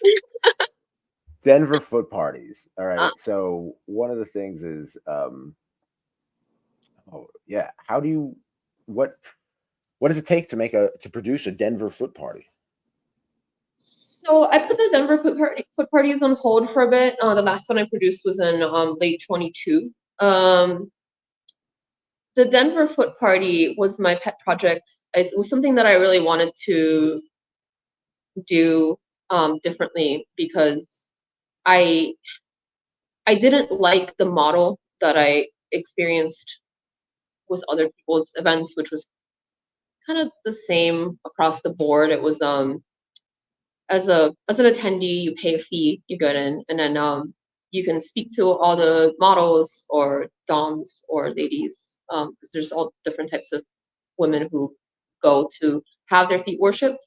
They're not, you know, always doms. And you could pay for their time in small chunks to worship their feet. Now, I just felt like that model didn't make that much sense for a lot of different reasons. I don't know how much you want me to get into it here, but it just, for a lot of reasons, didn't make sense. And ultimately, Mm. I felt like it was unfair towards the women that would go to have their feet worshipped. I felt like um, it wasn't always the lucrative opportunity that they may have been presented with, and it felt unfair to ask someone who is my colleague, you know, they do the same kind of work I do. It felt wrong for me to ask them. And again, like to each their own. Like some people like working that model. Like there's women who are like, no, I like going to events like that and I like working that model. Yeah. For me personally, I didn't feel good about asking people to show up to my event without any promise of any pay and just say, well, you can hustle people Oh, I for all these understand that. things. Yeah. And so that model just didn't really sit that well with me. Again, like, you know, to each their own. I'm not throwing shade at people who like run their events like that. That's like, you know, it's your prerogative how you want to run your event. But I just didn't really like that too much. So I wanted to do a different, I wanted to do a different experience for everyone all around. Because the other thing is, when you're having to pay for these small chunks of time, as a customer, you're sort of like caught in a situation where you're paying to play, and as soon as your time's done, like you're out, and they have to make room for the next person. Because at the end of the day, they're there to make money, right? So they're not really sitting there like talking to you because you're a really nice person. So with my model, what I tried to do differently, and I was really hoping that it would work a little bit better, but ultimately it didn't really make sense at the end of the day financially. Like after I did a few of them, was that I would I would charge a higher fee for entry, but then there was no pay to play element anymore, and that way you got an equal chance to speak to everyone because there was no like pressure to go to the next person and go to the next person and try to connect with every single person and like see how much money you can drain out of their wallet, because I felt like that dynamic was a little bit uncomfortable and awkward sometimes. It could sometimes start bordering on toxic. I Oh, had of course. I've heard from attendees that they were like, you know, like some of the models were a bit intense, trying to see what they can get out of the situation, and that can Hmm. create like a weird pushy environment for them. So all around, I was trying to solve the problem by saying like, hey, well, like if you don't want to be hassled, then pay more at the door and make it so that I can give my hosts the peace of mind of knowing that their time is compensated, and that way they can just spend their time with you without worrying about whether or not you're going to give them what they want, because they've already got what they want, and now they can relax and focus on your experience. So that's what I tried to do different. And ultimately, it was very, very difficult to strike a financial balance with that model. I found it difficult to convince people that it was worth it for them to part with that much money, because the models that I hired were of high enough caliber where I needed to pay them a certain amount of money, Yeah. or else I personally wouldn't have expected You them know to what? do that. I So I you know what? It was a success. You become legendary. You threw Denver foot parties. That's a everyone had a lot of legendary. fun. That's Everyone had an a lot of awesome thing. fun. You were magnificent. It's I The have no problem is at regrets the end of about the it. day, I was paying all the money to all my Great. models, and I wasn't making any. And I'm happy Well, that they all made money around it, but like for me, it wasn't worth to continue to do them. So until I can figure out a better way to balance that, there's gonna be a pit of those. but So look at it this way: you impressed everybody watching this show. I mean, the thing that I mean, not how many people do you know? Watch if you're watching the show right now. How many people do you know? Which I'm sure some of you do. A lot of them don't know somebody who throws Denver foot parties. That's for sure.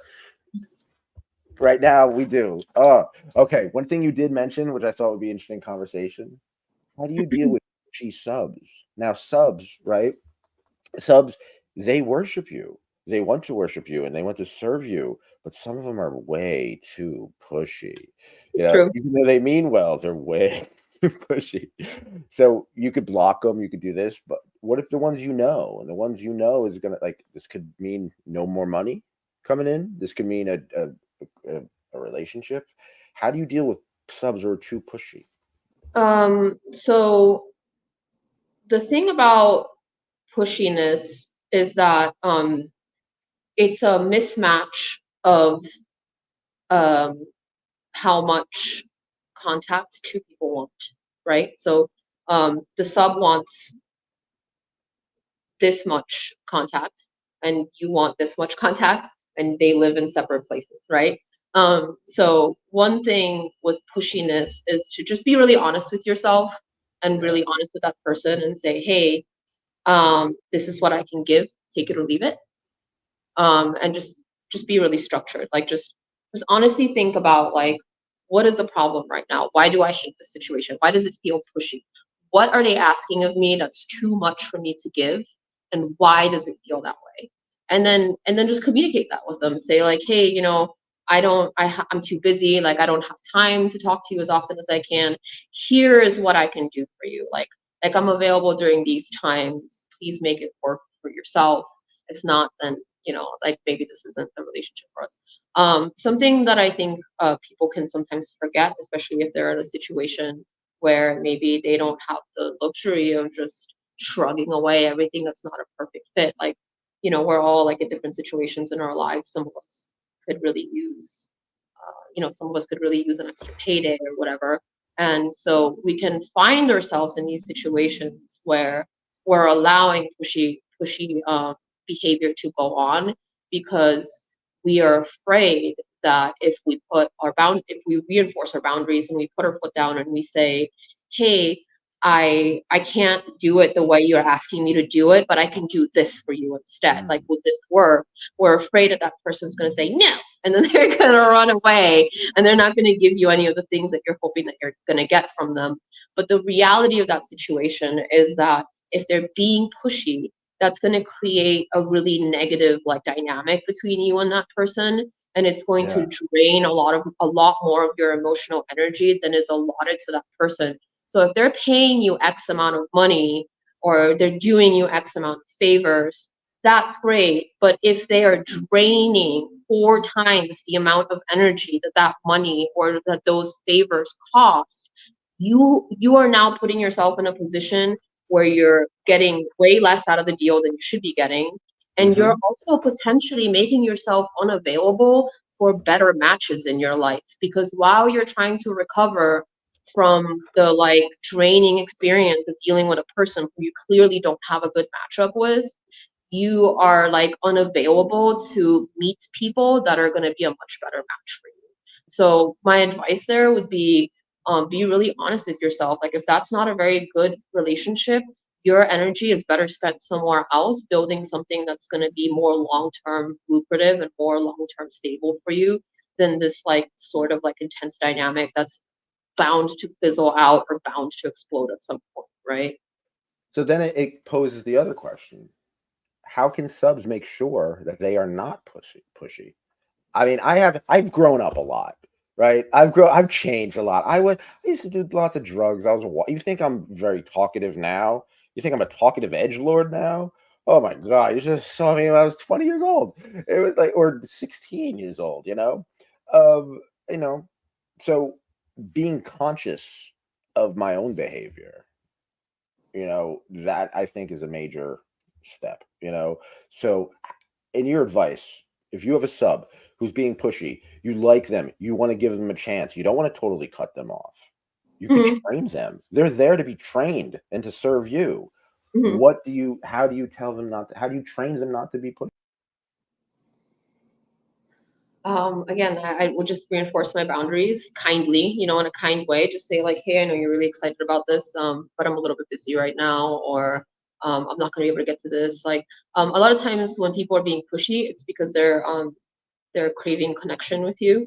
So giving them some sense of security about your relationship is really helpful. Like, address the fact that they're reaching out to you for a connection and say, hey, I'm really sorry, like I'm going to be really busy this week. Let's convene on this day, on that time, and then we can talk about the thing that's really exciting for you, or I'm going to have time at these times this week, and then we can chat about the thing that you're really excited about. And sort of, you the strategy is, don't just take away, because if you keep taking things away, like there's nothing left. Offer something in exchange. Say like, okay, I can't do, like, I can't talk to you right now.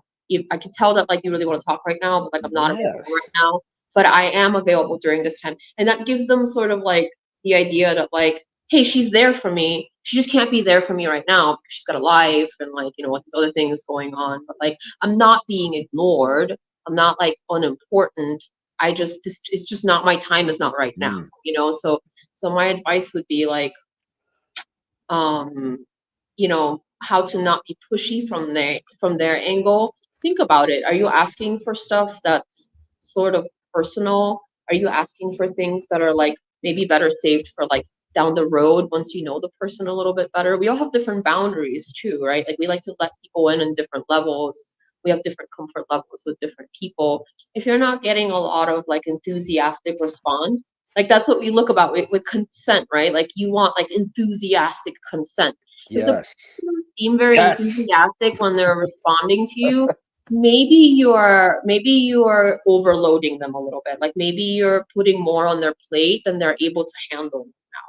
And it's hard Yeah. to say no when someone's doing nice things for you, and when you can tell that the person has really great intentions and they're just trying to like connect with you more. It can be really hard because you don't want to offend them, you don't want to reject them, you don't want to be like get out of here with this right now, like I'm busy, I'm trying to relax, You but know at what the we same can do time, though? you sort of have to politely say like, oh my gosh, thank you so much, like I really appreciate what you're doing right now, but like I'm swamped, I gotta get this thing done this week, I need to work on it for 10 more hours, like I'll get back to you on Thursday, I should be free by then, something like that, like I definitely was thinking, you know definitely what we look can for do? structure, and also ask if that person is interested in that, instead of just being like, oh, I can't wait until you tie me up, like that feels a little pushy sometimes. Instead you can say something like, like I really admire your rope work, I would be honored if you ever wanted to tie me up, I'm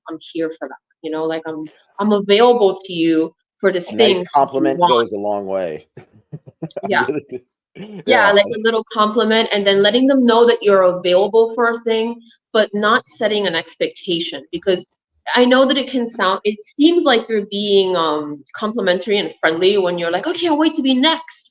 But that can feel a little bit like pushy, like almost like, now if I don't do the thing for you, I'm letting you down, and I don't want to let you down. Like I don't want to let people down. So I'm glad that you talked about this.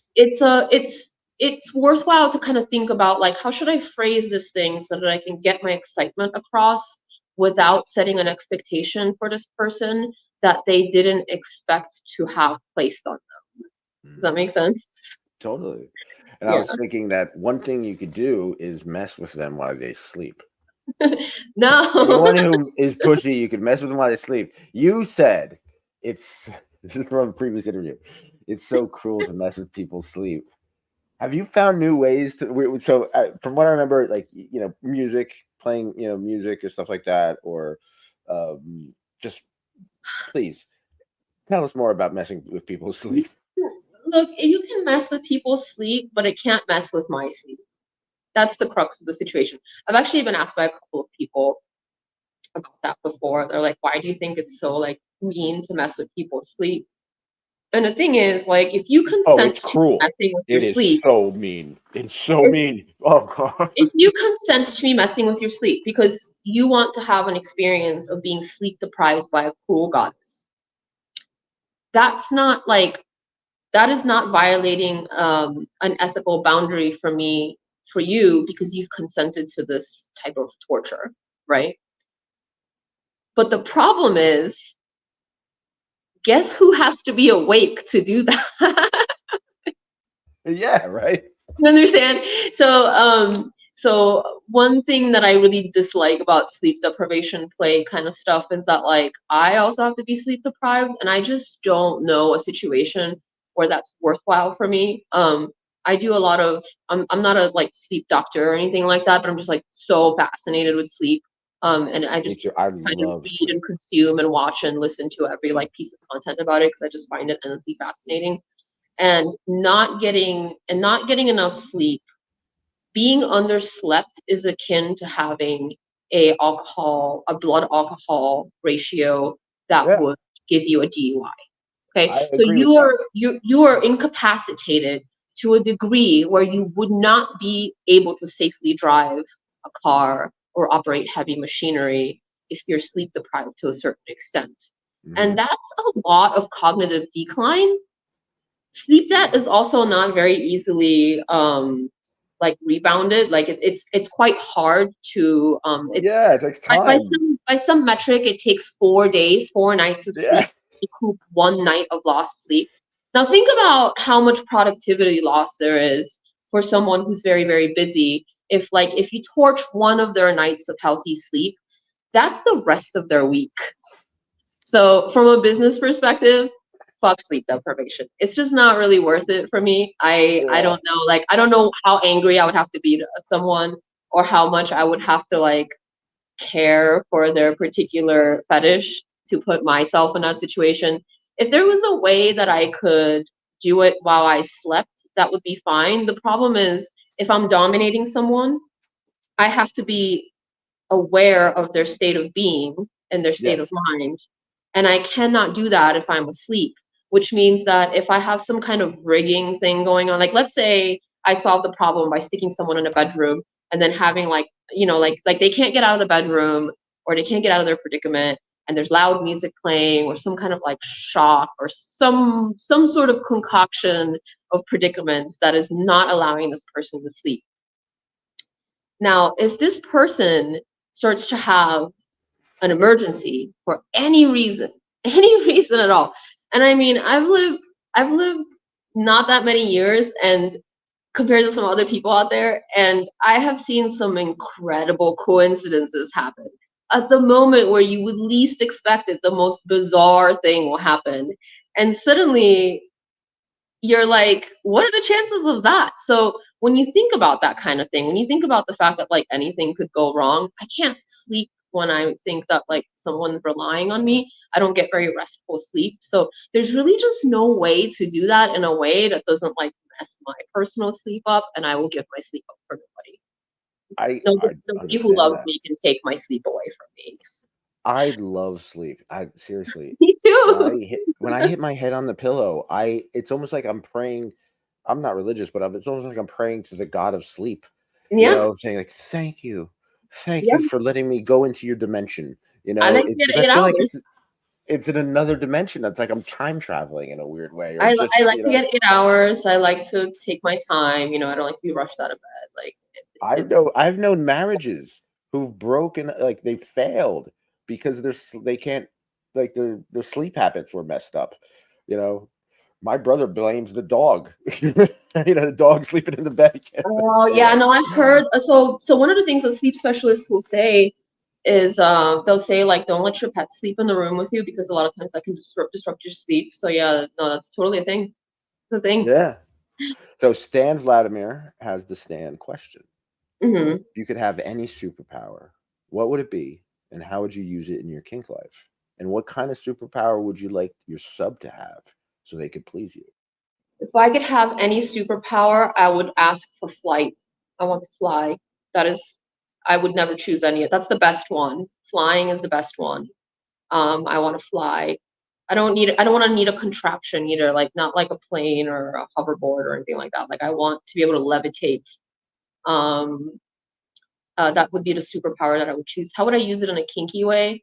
I don't know. Not everything in life has to be kinky, but I imagine that I would probably use it for fear play. You know, like I'd pick people up and like dangle them over like scary places and be like, "You better obey me, or else." That's really what comes to the top of my mind. Being surprised with that question. Um, Flight is my number one superpower that I would trade my soul for. Like if Satan rose from the depths of hell right now and was like, your soul and you can fly, I would give it to him in a heartbeat, or her, or I don't know what gender Satan would be, really. So that would be my choice. And what kind Your of sub. superpower would I want my slave to have? Well, not flight, because then it wouldn't be special. What superpower would they have? Um, that's a good one. I don't know if I want my slave to have a superpower. Might make it weird for me to like dominate them. Because I was thinking flexibility, but then like they would just be able to get out of my bondage. So no, I don't want that one either. And I don't want them to like walk through walls either. That wouldn't work for bondage either. You know what? I would want them to be like Wolverine. I would want them to heal really fast so that I can do more impact play with them. That would be my choice for my slave. My slave would be a Wolverine slave. That would be that's the choice right there. I thought My about it. slave would be a Wolverine My slave. final answer is I want to fly and I want to have a Wolverine slave.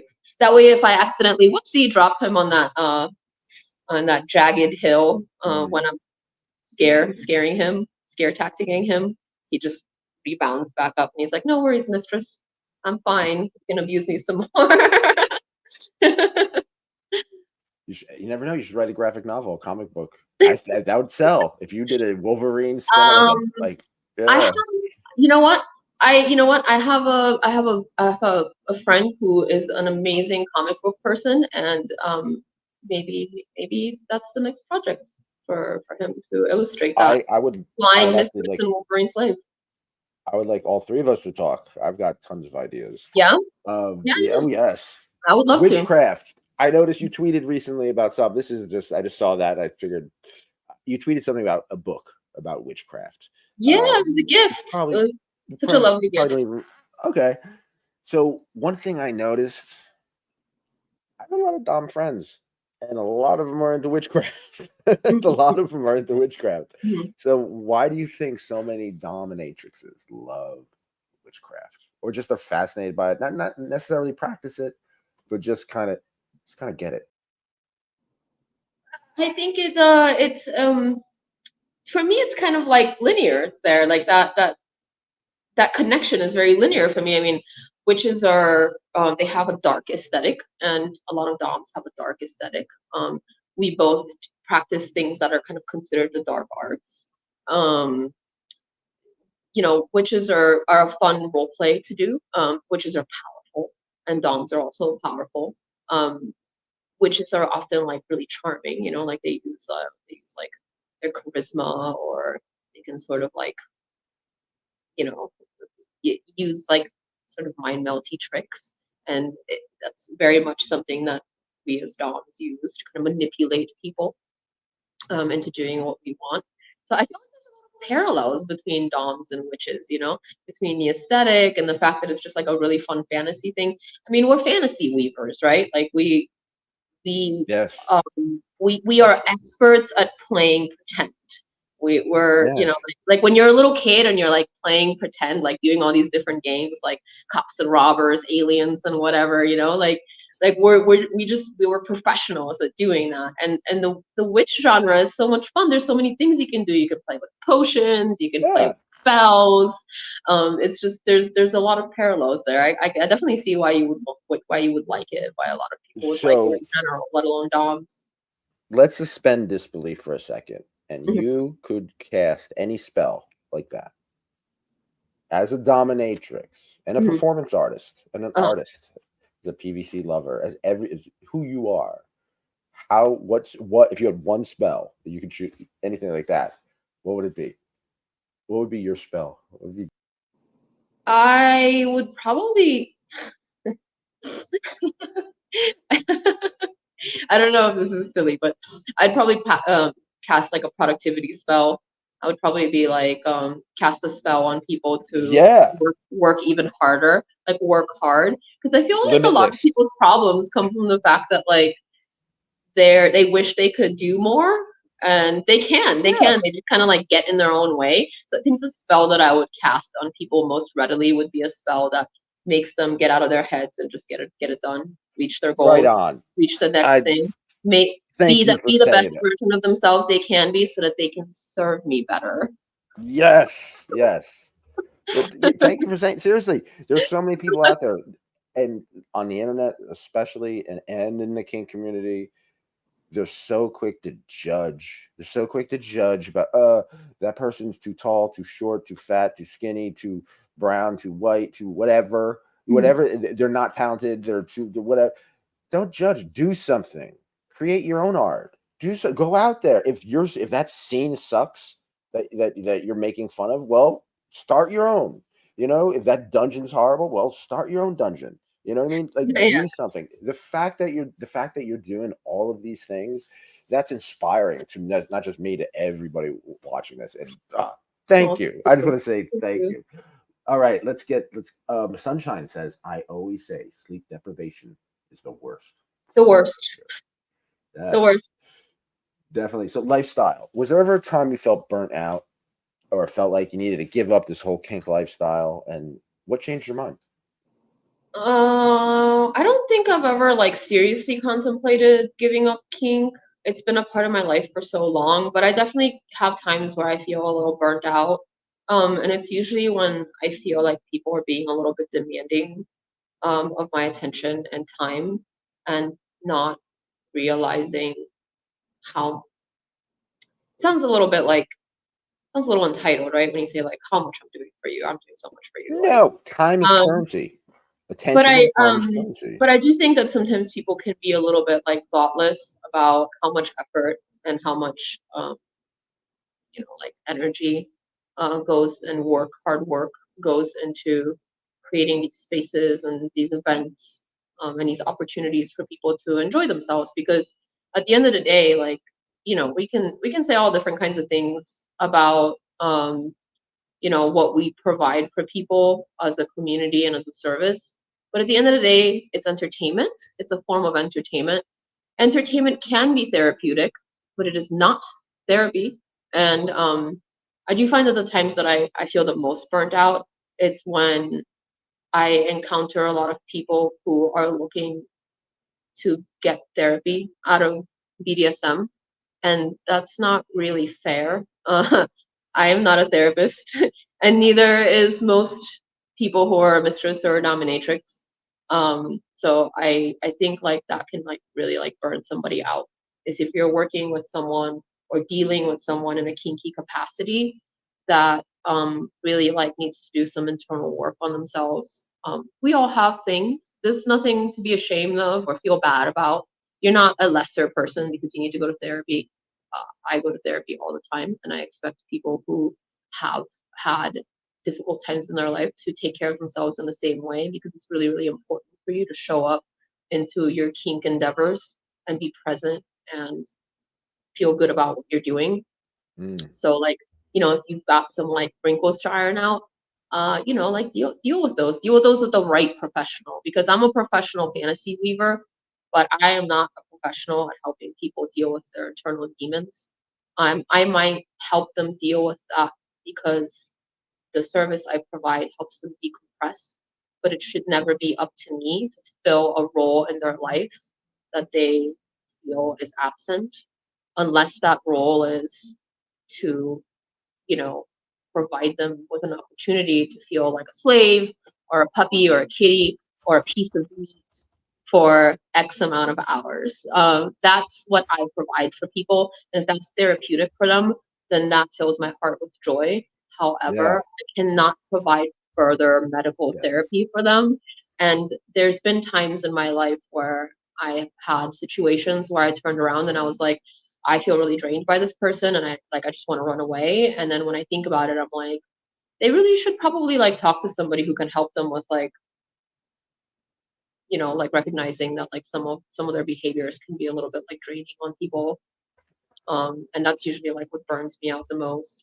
Um, and then what kind of like pulls me out of that and helps me rebound is just being around people who um, either have a really healthy perspective. So like, Yes. Oh, excuse me, yeah. my It makes a difference. personal network is very important to me.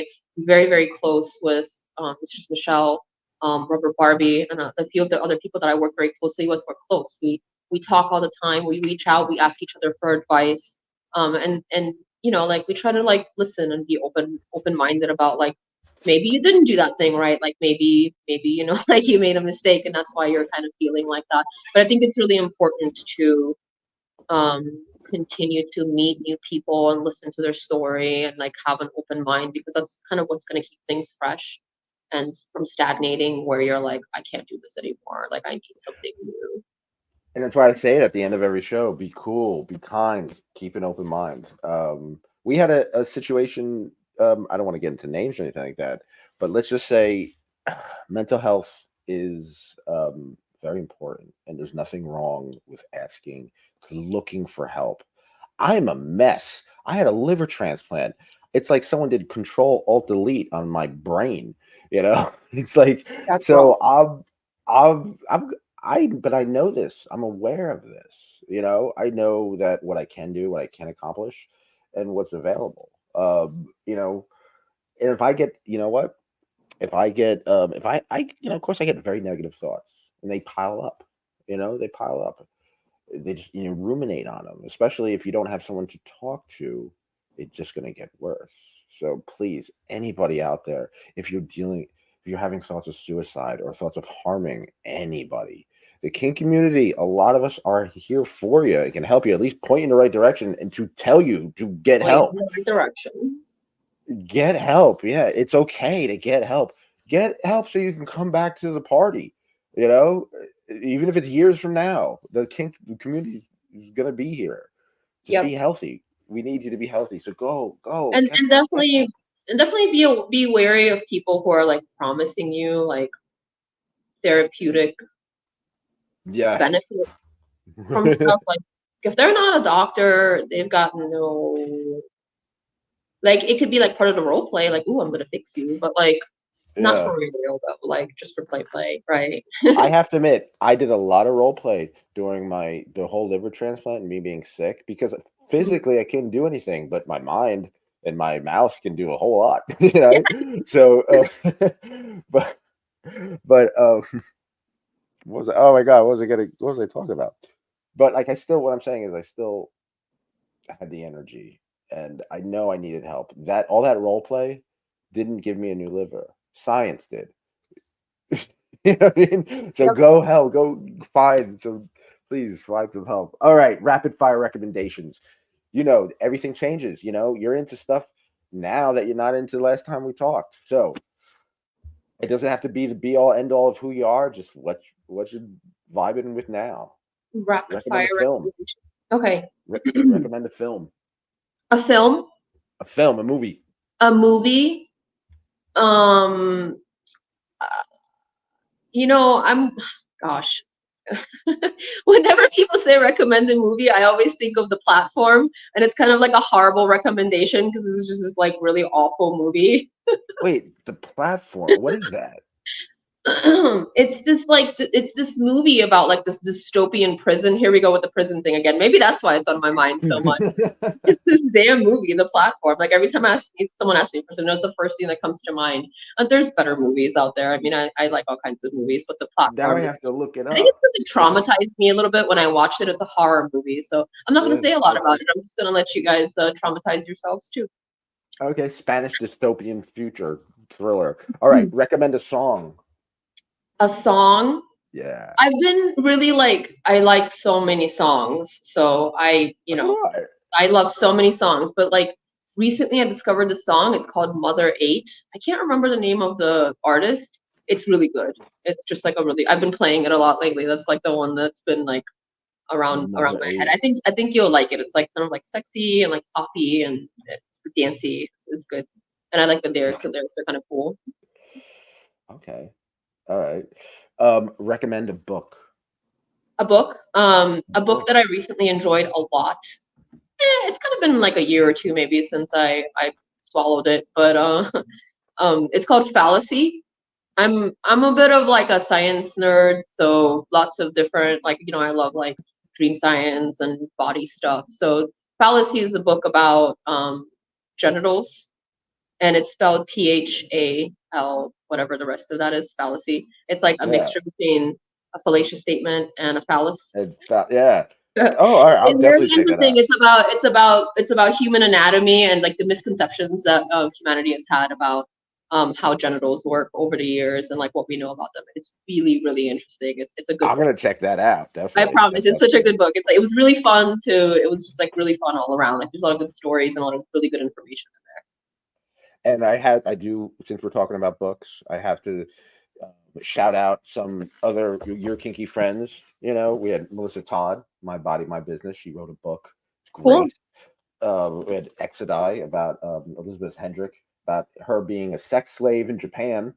Well, Yeah, it's a true story. I'm trying to get her on the show. Um, Virginia, please come on. I love your work. And also, please, your kinky friends. I yeah. wrote a book. I wrote 3 books, and I hope you enjoyed them. I know And you've been busy. what? You've been busy. I I still have have been to read busy. your book. I got it, but like I haven't. I have. Oh, I'm a thank you. very slow reader. I'm a very slow reader. Like I think people I'm, it's like a thing that like I'm happy to admit it. Happy to admit it. It's okay. I don't mind. I don't care. I'll I'm say it. glad I'm an you're reading extremely slow anything reader. at all. I'm glad you're Huh? reading anything at all. I'm glad people still read. Seriously. Yeah. But All for right. those who don't know, like English is like my third language, so I'm a slow What is your reader. I first? consume things slowly, and so I prefer like listening to audiobooks, but reading is I have to do small chunks because my brain is just like What's I'm your tired. native language? I'm from Bulgaria, so my first language is Bulgarian. Oh, nice. Okay. Back to rapid fire recommendations. Yeah, Recommend a meal. a meal, A breakfast. meal. Is breakfast a Yeah. meal? Well, it is. Yeah, it's the most Any important meal of meal the that day. has potatoes and eggs is All bomb. right. Yeah. Oh, I Just make like I when I love was eggs. Like anything that has eggs, omelets. Give me an omelet.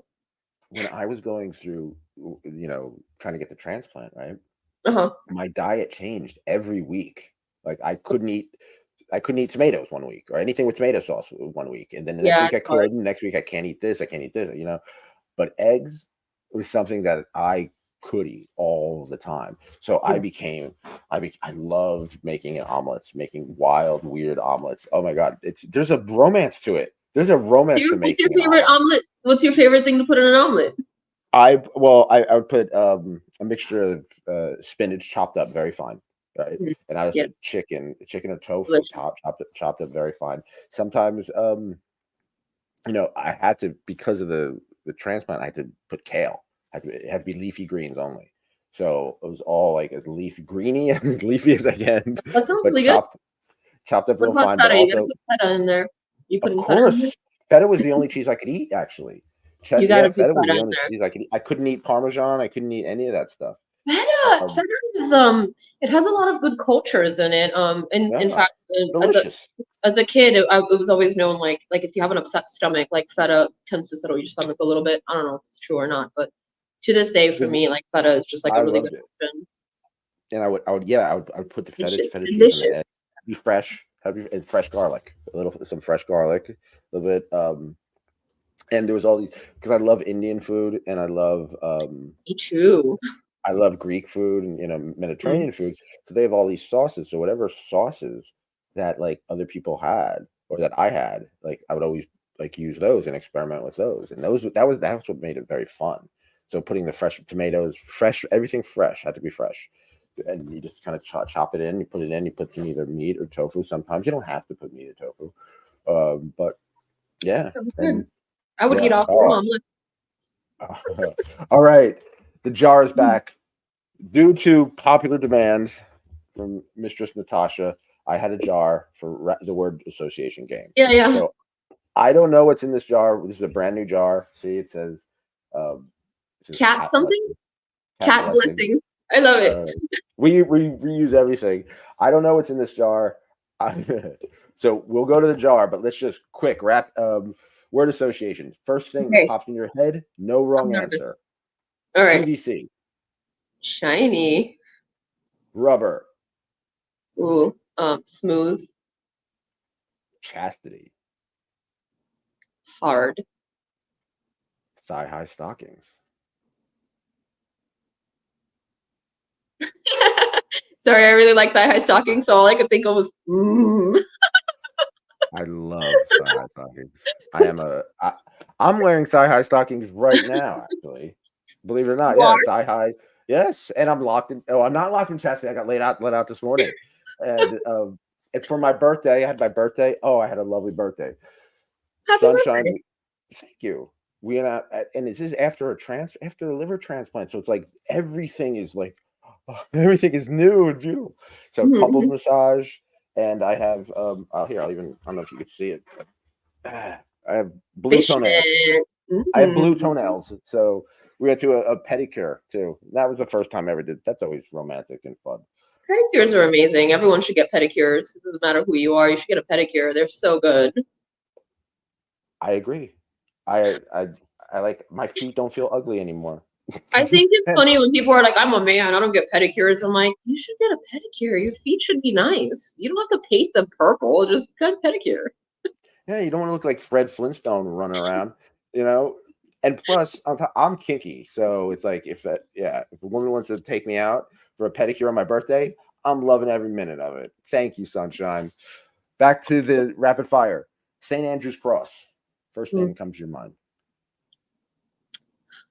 Kinky. The rack. Ooh, pain. Ice play. Ice play. Chilling. Fireplay. Hot. Yeah, you said killing because you could stab someone with an ice dagger and it melts. Chilling, but killing is a better one. Oh, Gregory Berlin says, just wish to say you're looking amazing. Oh, thank you, 49. Okay. Oh, Stan is from Bulgaria, and he's adding to the list. Medical play. Hi. Yeah, I love when Bulgarian people come into the chat. That's always exciting. Welcome. His not rapid fire recommended word association game. Medical play. Hello, nurse. I love medical play. It's a good role play. Since the transplant, I have a new appreciation for it. That's for sure. But teacher's pet. Oh, apple. I think of apple. Whenever I think of teacher, I think of apples. Ball gags. Ball gags. Muffled words. That's what I think of. I love the muffled screams of ball gags. Yeah, so do I. I like the image too, but I don't like wearing them in my mouth.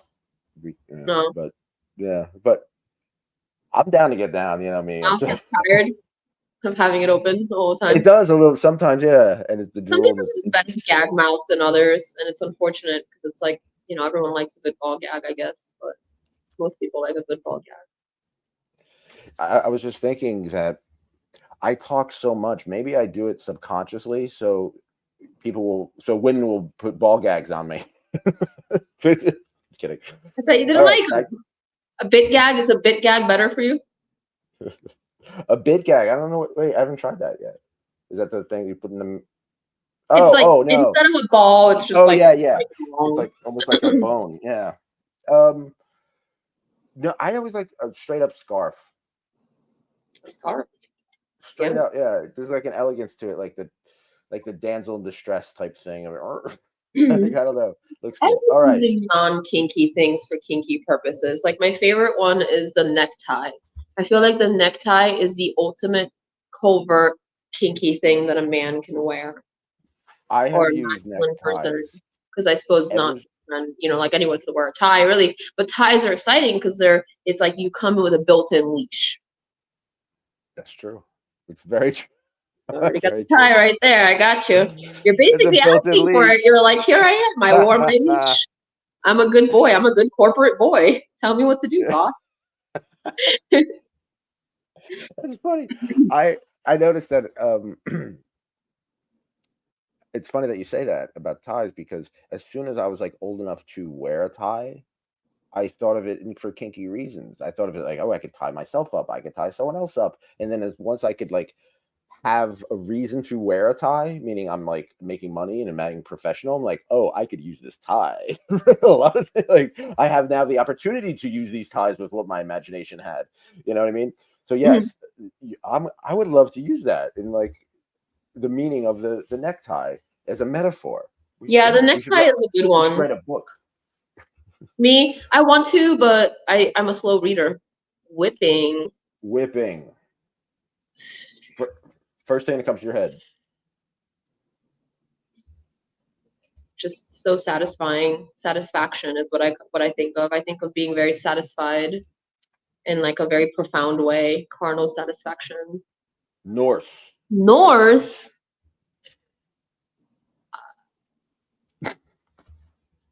Horn. I think of horny because a horny helmet, and that's not even Okay. an accurate representation. But that's just the first thing that came to mind because I think of like Vikings, like bad Viking things. It's not even good. I'm sorry. This is a bad association. What's the next one? But shout out to Piggy, who's a Viking. He was at the party yesterday talking about splashing with tres leches. Yeah, we were trading ideas. He's a Viking. He I likes love the Viking Viking stuff. stuff. I think Vikings are hot. Viking Yeah. roleplay, I'm in. I like There you go. Shout out to Viking all the flavored Vikings out things. there. We need protection, right? That's what. Yeah. All right. Flute, Flute, like skin, play a flute.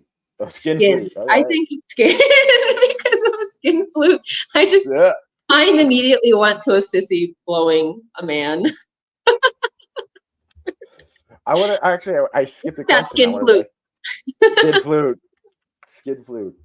Caning. Caning. I think of stripes. The stripes on the ass, the beautiful stripes, the artwork, bruises, Okay. bruises and stripes. Ooh. Locking collars. Mm. Oh, wait. Ownership. A lot of sissies use locking collars. Oh, how about this? Vibrating butt plugs. Vibrating butt plugs. Um, slut. Sluts is what I think about. All right, this jar goes on forever. Oh, How many are in there? oh, this is it's just we're not doing them all. This is for the whole show. But oh, see, look, Cunnilingus says hello, slave with XO, because I am her Cunnilingus slave, so therefore she's leaving little messages in here to say hi. Cunnilingus. Cunnilingus. First thing that comes to your mind. I think of pleasure. Dave Kremer asks sensory deprivation. Sensory deprivation. Control. Vor. Or Vor. mouths. I think of like mouth fetish being in my mouth. Blood impact. What devotion. Yes. Very devoted, if you allow me blood contact. His Hiss. baptisms. His baptisms. And finally, scat. No, thank you. Okay. So I want to get a little bit serious before we go on. First, what are some ways kink helped you in your life? The biggest way that kink has helped me in my life, and I do want to say there's a caveat here, that I think that you can find this in a lot of different communities, but I found it kink because kink was something that I was interested in and I felt connected to in a lot of different ways. And I also found a lot of really great people in the community. Um, so that's where I was able to grow. But I found a lot of structure with kink. I think the reason why a lot of us really enjoy BDSM, myself definitely included, is because of the amount of communication that's expected. And in many ways, the structures behind BDSM, they guide you into better communication. Hopefully, because obviously not everyone is going to be 100% with that. But at its core, it's just another way to communicate with people. And as you practice the different kinky things, the different activities, you find new ways to connect with yourself and with your partners that may have not been accessible to you in a more casual setting. So definitely what I've found is a lot of introspection and a lot of structure, and a lot of understanding of like, why is it that certain things are unpleasant or scary to me, and why is it that I enjoy certain things that seem extreme or like crazy to other people. There's been a lot, like I have had a lot of opportunities for introspection through kink, and I definitely feel like that may or may not have been something that I would have found somewhere else.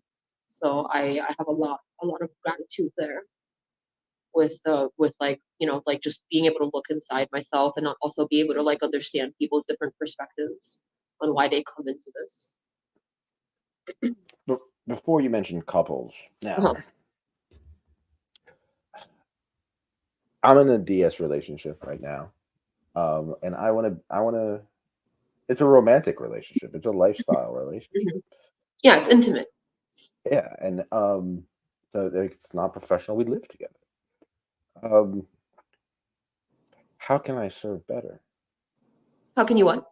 How can I serve better? How can I How can you be? how can you What are serve some better? ways that, yeah, how can I be? How can I be a better lover? How can I be a better sub? How can I be a better sissy?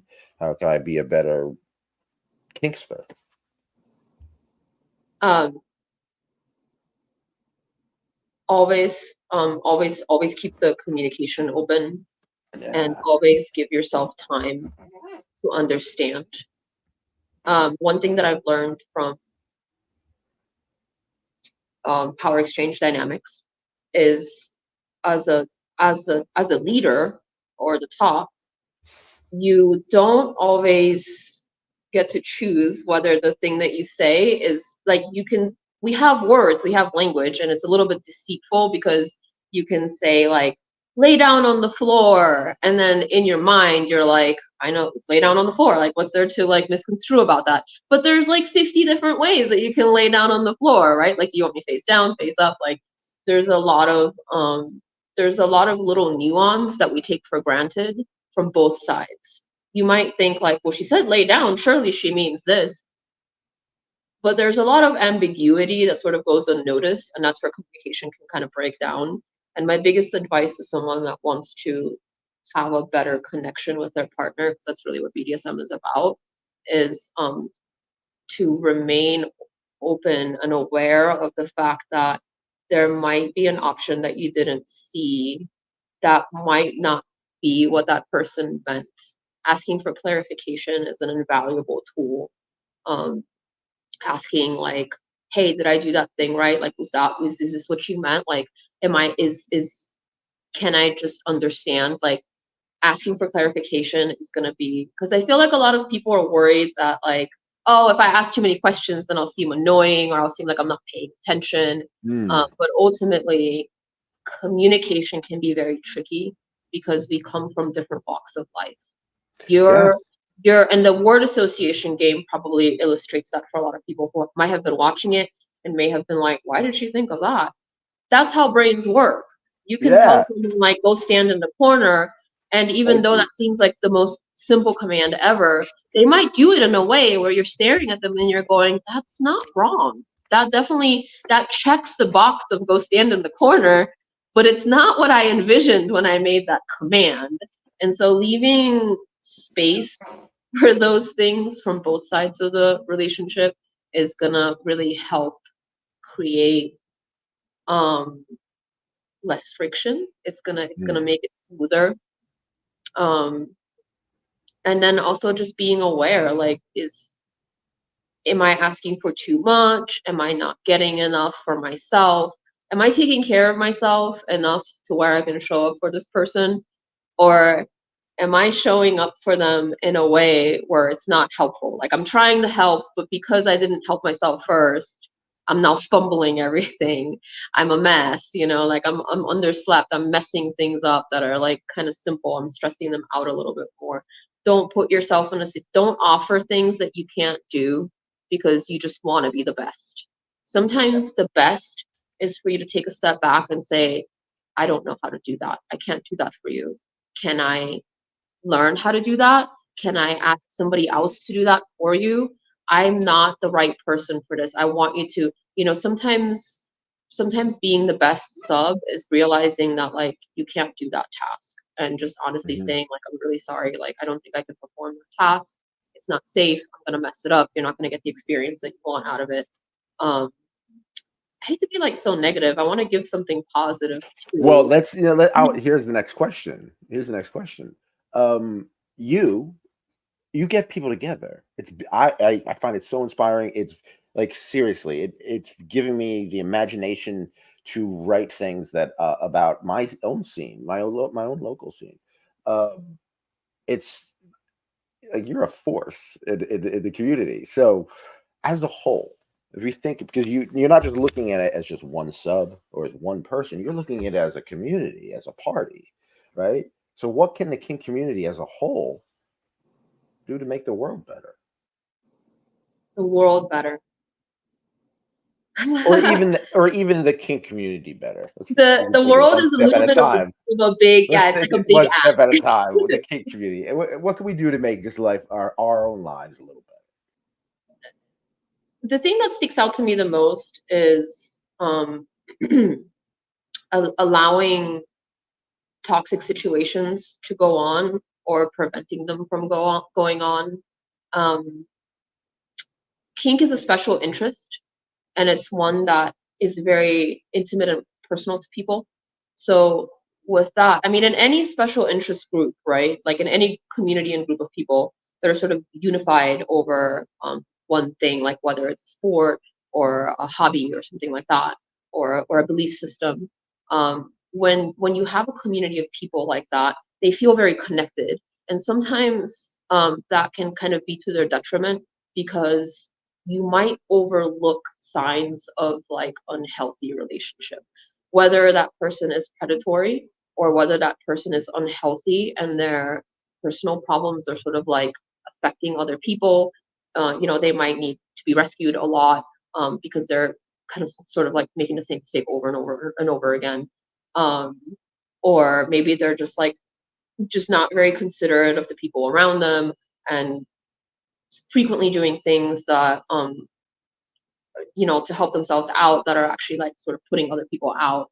People like that can sort of skate under the radar because we have a lot of structures in place that kind of prevent us from being able to first recognize that that person is being problematic, and second, feel empowered to say something against them, or rather like like kind of handle the problem in some way, because it can be tricky, right? Like you don't want to excommunicate someone when they're like in need, but at the same time you can't allow them to drain the resources of the community. So um, I think it's important to have open conversations about like the struggles that we're having, and kind of Yes. communicating about the fact that like, hey, like we're here to help everyone, but if you are perpetually violating consent because and then turning around and saying, well, I'm from a generation that blah blah blah, I didn't get taught these things. Like, okay, cool, I understand that you're from a generation and maybe you weren't given these resources,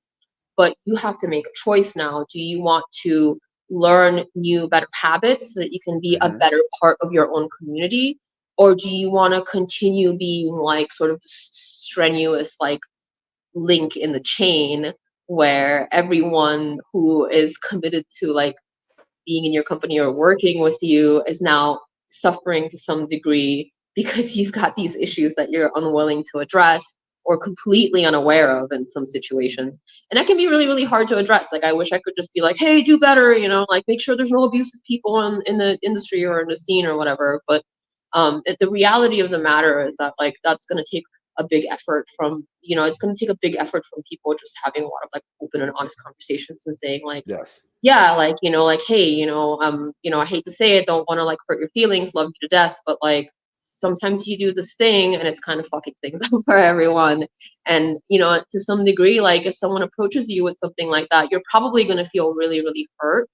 But at the same time, that person could just cut you out from their life, and everyone could just cut you out and not approach you and not tell you that like, hey, you know, we love you, but like you're kind of being a pain in the ass right now. Like, could you please maybe like seek some help, or like do we need to help you out in some way? But like we can't like keep giving you money or like keep helping you move or keep helping you like dig yourself out of these holes that you keep digging yourself into.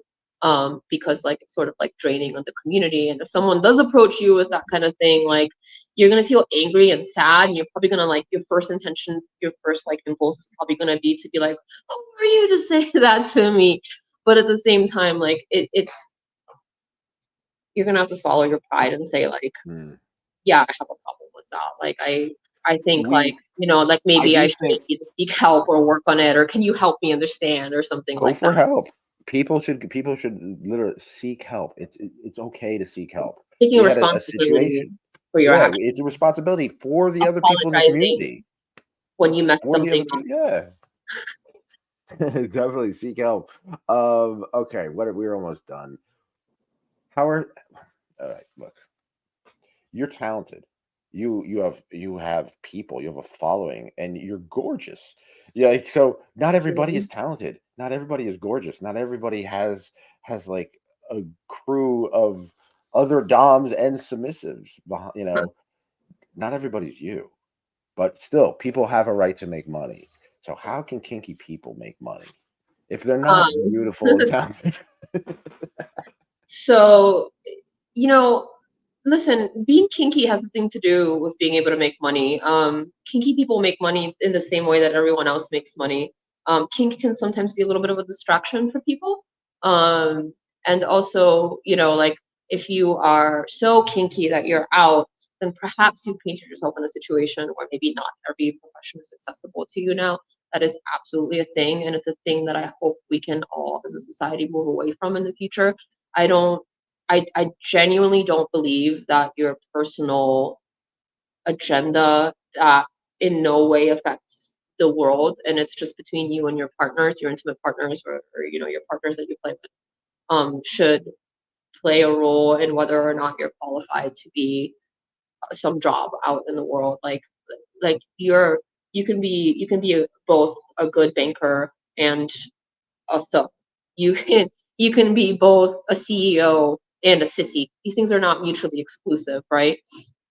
Um, and so when it comes to making money, I hate to be so boring, but like you just have to be good at business. You have to be good at um, like figuring out like what am I good at? Like what can I do successfully and also you know, like do it in consistently. You have to be consistent. Everything eventually pays off as long as you're consistent and you continue to work on the quality of your work, right? Whether you are a creator and you make toys, or you make furniture, or you make videos, maybe you offer lessons. Whatever the thing is that you're good at, find a thing that you're both good at and that you feel like you could do for a long time without getting bored or tired of it, and then be a good business person. Because too often I see people who are incredibly talented, really beautiful person, like wonderful human being, and then they're not charging any money for like their services. They're not charging any money for their products. They have low confidence because they feel like they're new or they're not as good as some other person, which like don't ever compare yourself to other people. You don't know how long that person has been studying at their thing, or how many legs up they had in life because like maybe like someone else in their family, or they had a really good mentor, they got lucky like that, you know, like never compare yourself to other people. One thing I say is, and you'll hear me say this again and again and again, when you're doing a job, you should be getting paid the money. Okay? There's no such thing as I'm new, or you know, like I'm bad at it. If you're bad at it, then get good at it. Don't you Why are you doing a job that you're bad at? You know what I mean? Like why do a thing that you're bad at? Find the thing that you're good at, or practice until you get good at the thing that you want to be good at. And then when you're working at a capacity as everyone else, it doesn't matter if you started the other day. You're performing the task, so you should be getting paid the money. So one way that I see people fucking themselves over is they either don't charge any money, or they don't charge enough money. And it's just at the end of the day, like if you are doing the job, you should be getting the money. So never feel bad asking people for money for your hard labor. That's the first way to make money. Um, and Right. you know, the other way is you have to take good care of yourself, because if you burn yourself out, guess who's not going to make any money? Because you're not going to be working. And that's part of business, right? Like a lot of us, like we come into this as creators, we come into this as artists, and all of the skill in the entire world will not make you wealthy if you don't understand how to monetize the thing that you're good at. And for that, you might have to hire someone. Sometimes it's okay. As soon as you're able to, ask people for help, but figure out how to monetize the thing that you're good at. And if you're not good at the monetization part, find a manager. Find someone who's willing to work with you. Present your skill to them in a way and say, listen, I have the skill. I don't know how to monetize it. I'm bad at business. I don't know how to market. Like, what is a good situation here where we can work together and you can do the part that you're good at, which is like the marketing or whatever I'm bad at. One of the most valuable skills in making good financially like lucrative connections with people is finding people who can do the stuff that you can't do, so that you can become like, you know, one whole thing. Like you bring the product, they bring the structure, or you know, whatever the case is. It's just being smart about how you play the cards that you're dealt with in life. Like you have to be able to look at your deck of cards and say, what are my options? Where am I going to find the most stability? And then build from there. It's a little like it's a formula. It's not a magic spell. It's a formula No, it's that not. you have to find the missing factors, and you have to put them in for yourself. What works best for Speaking you. of speaking of, you know, finding people, right? We should start a new show called Your Kinky Rich Friends. So it's all of us. We just hop that you and I, we just interview very rich kinky people. Isn't there like a show like that? It's like Rich Asians or something like that. Yeah. Is it like that? Well, this will be a YKF production. I don't know. All right, we're ending it up, but all right, we're all looking for something, you know. Where do you want your kinky path to take you next? I'm definitely this year. I'm working a lot on developing my couples training program a lot, and I'm looking forward to working a lot more with couples and hosting classes and things like that. I I have done a lot. I've had so many fantastic experiences in my life. I'm so grateful for my career and the people that have helped me become who I am, because I am not self-made. I will never say that I'm self-made. I got a lot of help from a lot of people who were very kind and took the time out of their day to explain things to me, to teach me stuff, to help me out when I was in situations where I like wasn't sure what to do. Um, and as a consequence of that, I've had um, a very rich experience in the community.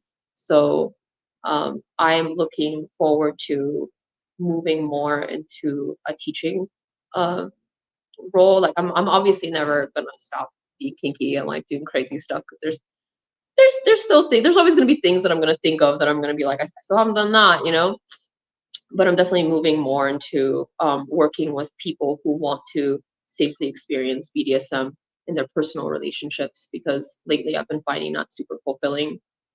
So coming like towards the end of this year and early next year, I'm gonna have a lot more fun things for couples to learn from me and from each other, and so that's like kind of like something that I'm really excited about.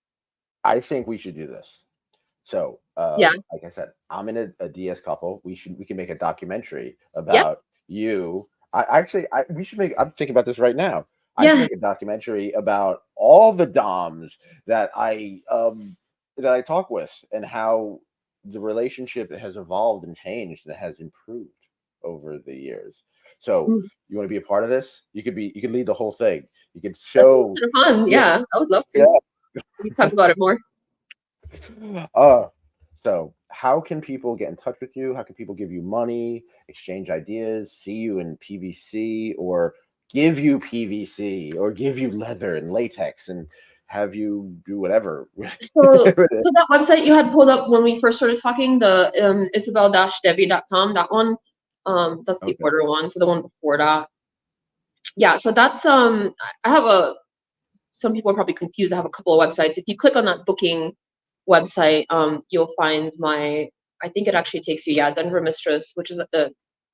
I gotta update that. That's my booking website.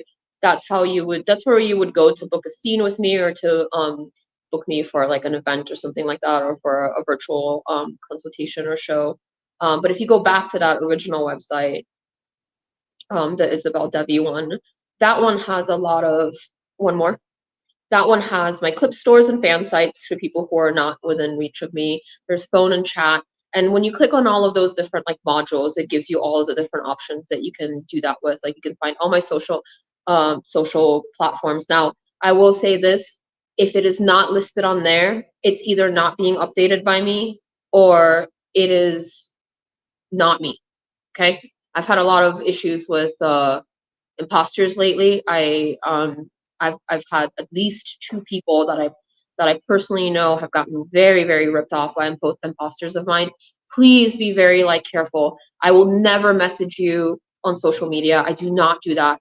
I'm so sorry. I think you're all wonderful. I don't have the time to message people like that. I don't have the spoons to just like talk to like everyone all day long because all of the stuff that I have does require like my time and attention. So there's just no situation where I'm messaging you randomly on social networks to be like, hey, slave, would you like to serve me? I am mistress. It's just not a thing. Like, never ever fall for that. If it's not listed on that website, it's not me. I am most active with my clip stores. The clips for sale gets updated pretty regularly. My loyal fans gets updated pretty regularly. My favorite one is Sex Panther, and that's where I love chatting with people the most. Um, my YouTube can be kind of fun, although I haven't updated in a really long time. But you can see me in rubber there.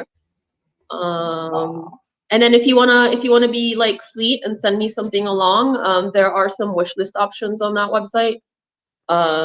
There I have a throne and I have an Amazon and I have a UPay wish list. So any of the ones that work for you there.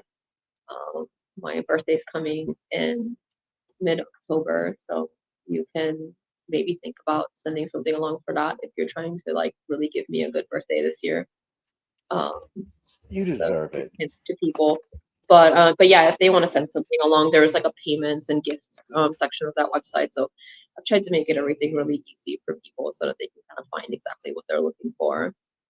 Um, This is amazing. This is wonderful. We are going to go into this okay. new week with a great attitude because of you. We're inspired. It's wonderful. Everybody, please, please support Miss Isobel Devi. Please go to Locked in Lust. You get 15% off with offer code YKF. And also, there's books. I wrote 3 books. I wrote The Coolest Way to Kill Yourself, which is a true story. It's a memoir.